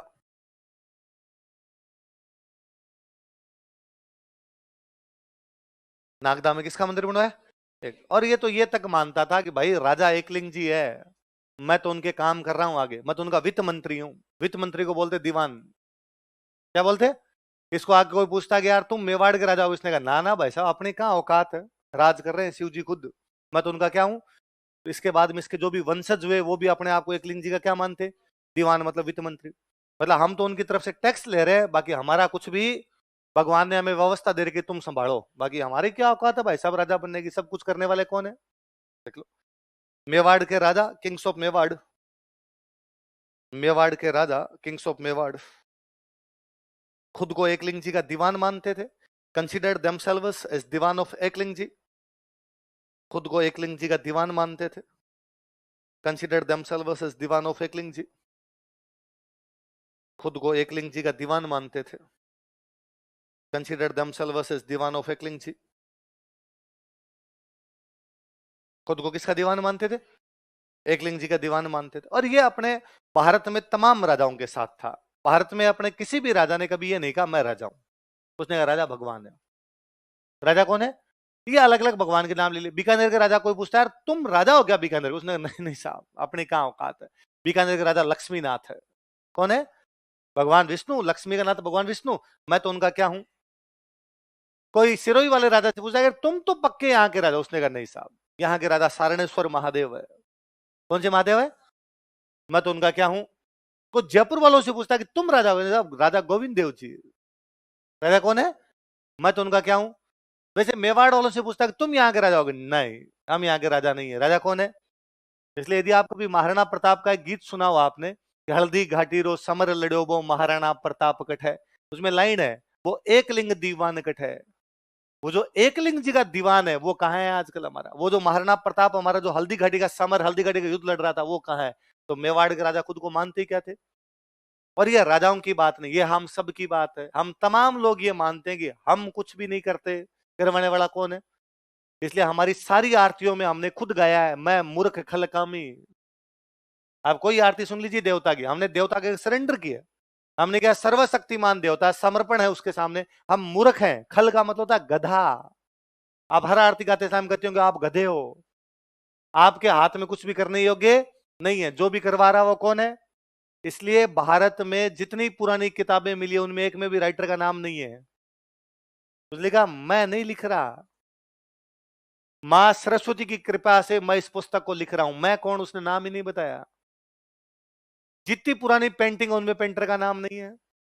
उसने पेंटिंग बना के छोड़ दी। उसने कहा यार मेरी औकात थोड़ी है कुछ करना, कुछ बनाना, कुछ लिखना। ये सब कौन करवा रहा है? मैं बताऊं, आज भी अपने गांव में खेती अच्छी हो जाए, फसल अच्छी हो जाए, पापा ने मेहनत की तो फसल अच्छी हुई। रात दिन रीजे पचे उस खेत में तब अच्छी हुई। फिर भी कोई पापा से पूछेगा अरे यार जोरदार फसल हुई, गेहूं शानदार हुई, बाजरा शानदार हुआ, मेहनत कर रहे हो? राम जी राजी हुए, भगवान राम राजी हुए तब हमारी फसलें हुई, वरना हमारी औकात है। पापा का बिजनेस अच्छा चले, भले ही पापा सुबह 5 बजे उठ के जाते हो, रात को 12 बजे आते हो, दोपहर वाला खाना भी ढंग से नहीं खाते हो, तब जाके बिजनेस अच्छा चल रहा है। उसके बावजूद पापा कहेंगे साहब भगवती कृपा है, माता जी राजी है इसलिए अच्छा हो रहा है। मैं तो हमेशा सोचता हूँ यार कितने भोले लोग हैं। अभी भी अपने से कोई पूछ ले किसी से, कह रहे तुम्हारे 10 टाबर है। हम बायोलॉजी को धत्ता बता देते हैं कि बायोलॉजी नाम की कोई चीज सब किसके दिए हुए हैं? भगवान के। मैं कहता हूं आपका सिलेक्शन होगा, आप आरएस बनेंगे, आप मन ही मन राजी होंगे, आपको खुद पे प्राउड फील होगा कि मैं 18 महीने तक रेगुलर कोचिंग गया, सर ने जितना कहा सब किया, मैंने सारे टेस्ट दिए, मैंने मेहनत की, मैं डेली के 8 घंटे पढ़ा, तब जाके मेरा सिलेक्शन हुआ। फिर भी यदि आपसे इंटरव्यू लेने वाला मीडिया वाला पूछेगा कि आप अपनी सफलता का श्रेय किसे देना चाहेंगे, आपके थोड़ा गंभीर होके बोलेंगे आप, है ना, अंदर से नाच रहे होंगे आप। पर जहां तक आज की सफलता का सवाल है आप ये थोड़ी कहते हो मैं ऐसा बाहुबली मैं हूं, मैं पढ़ा था। और आज भी अपना कोई दोस्त, अपने कोई आसपास का बंदा ज्यादा ये करे, मैंने ये कर दिया, मैंने ये कर दिया, अपने दो दोस्त उसके पीछे बात करते हैं। अहंकार दे, एटीट्यूड दे, क्या मैं कर दिया, मैं कर दिया, यार सबने कर रखा है। इसलिए अपने इस बात को कभी भी अच्छा माना नहीं। इसलिए मेवाड़ के राजा भी कहते हैं कि हम राजा नहीं है, हम क्या एकलिंग जी के, और ऐसे तमाम राजा ऐसे कहते हैं। अच्छा, बापा रावल बड़ा राजा था, इसका एक सबूत हमारे पास ये भी है कि बापा रावल का हमें सोने का सिक्का मिला है। किसका सिक्का मिला? तो आपको सर इसमें क्या बड़ी बात है, पहले सोने चांदी के सिक्के हुआ करते थे, मिल गया बापा रावल का। बापा रावल से पहले किसी का भी सोने का सिक्का नहीं मिला है। इसका मतलब बापा रावल से पहले वाले राजा इतने बड़े मिले, उनके सिक्के चांदी के मिले, तांबे के मिले, सोने का सिक्का पहली बार मिल रहा था। किसका मिल रहा है? इसका मतलब बापा रावल बड़ा हुआ होगा, बड़ा राजा, तो पैसे भी ज्यादा है, तो उसने सिक्के किसके चलाए होंगे? लिख लो। इसने मेवाड़ में सोने के सिक्के चलाए थे। He circulated gold coins in Mewar. इसने मेवाड़ में सोने के सिक्के चलाए थे। He circulated gold coins in Mewar. इसने मेवाड़ में सोने के सिक्के चलाए थे। He circulated gold coins in Mewar. कैसे सिक्के चलाए थे? सोने के।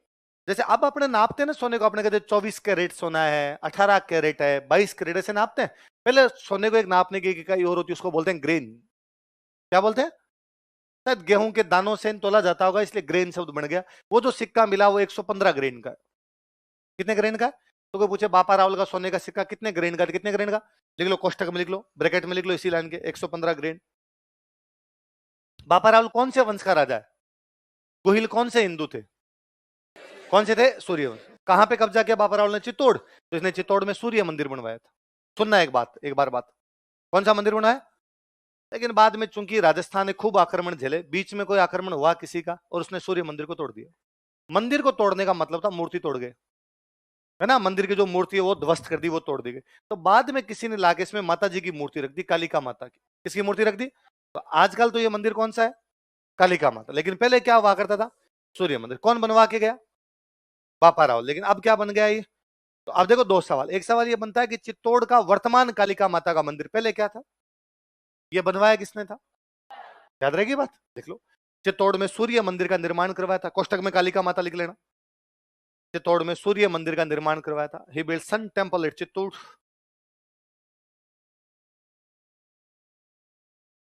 चित्तौड़ में सूर्य मंदिर का निर्माण करवाया था। ही बिल्ड सन टेंपल एट चित्तौड़। चित्तौड़ में सूर्य मंदिर का निर्माण करवाया था। ही बिल्ड सन टेंपल एट चित्तौड़। कौन सा मंदिर बनाया चित्तौड़ में? सूर्य मंदिर। जो अब क्या है कल, बाकी कल पढ़ेंगे, याद करके आना सारी बातें।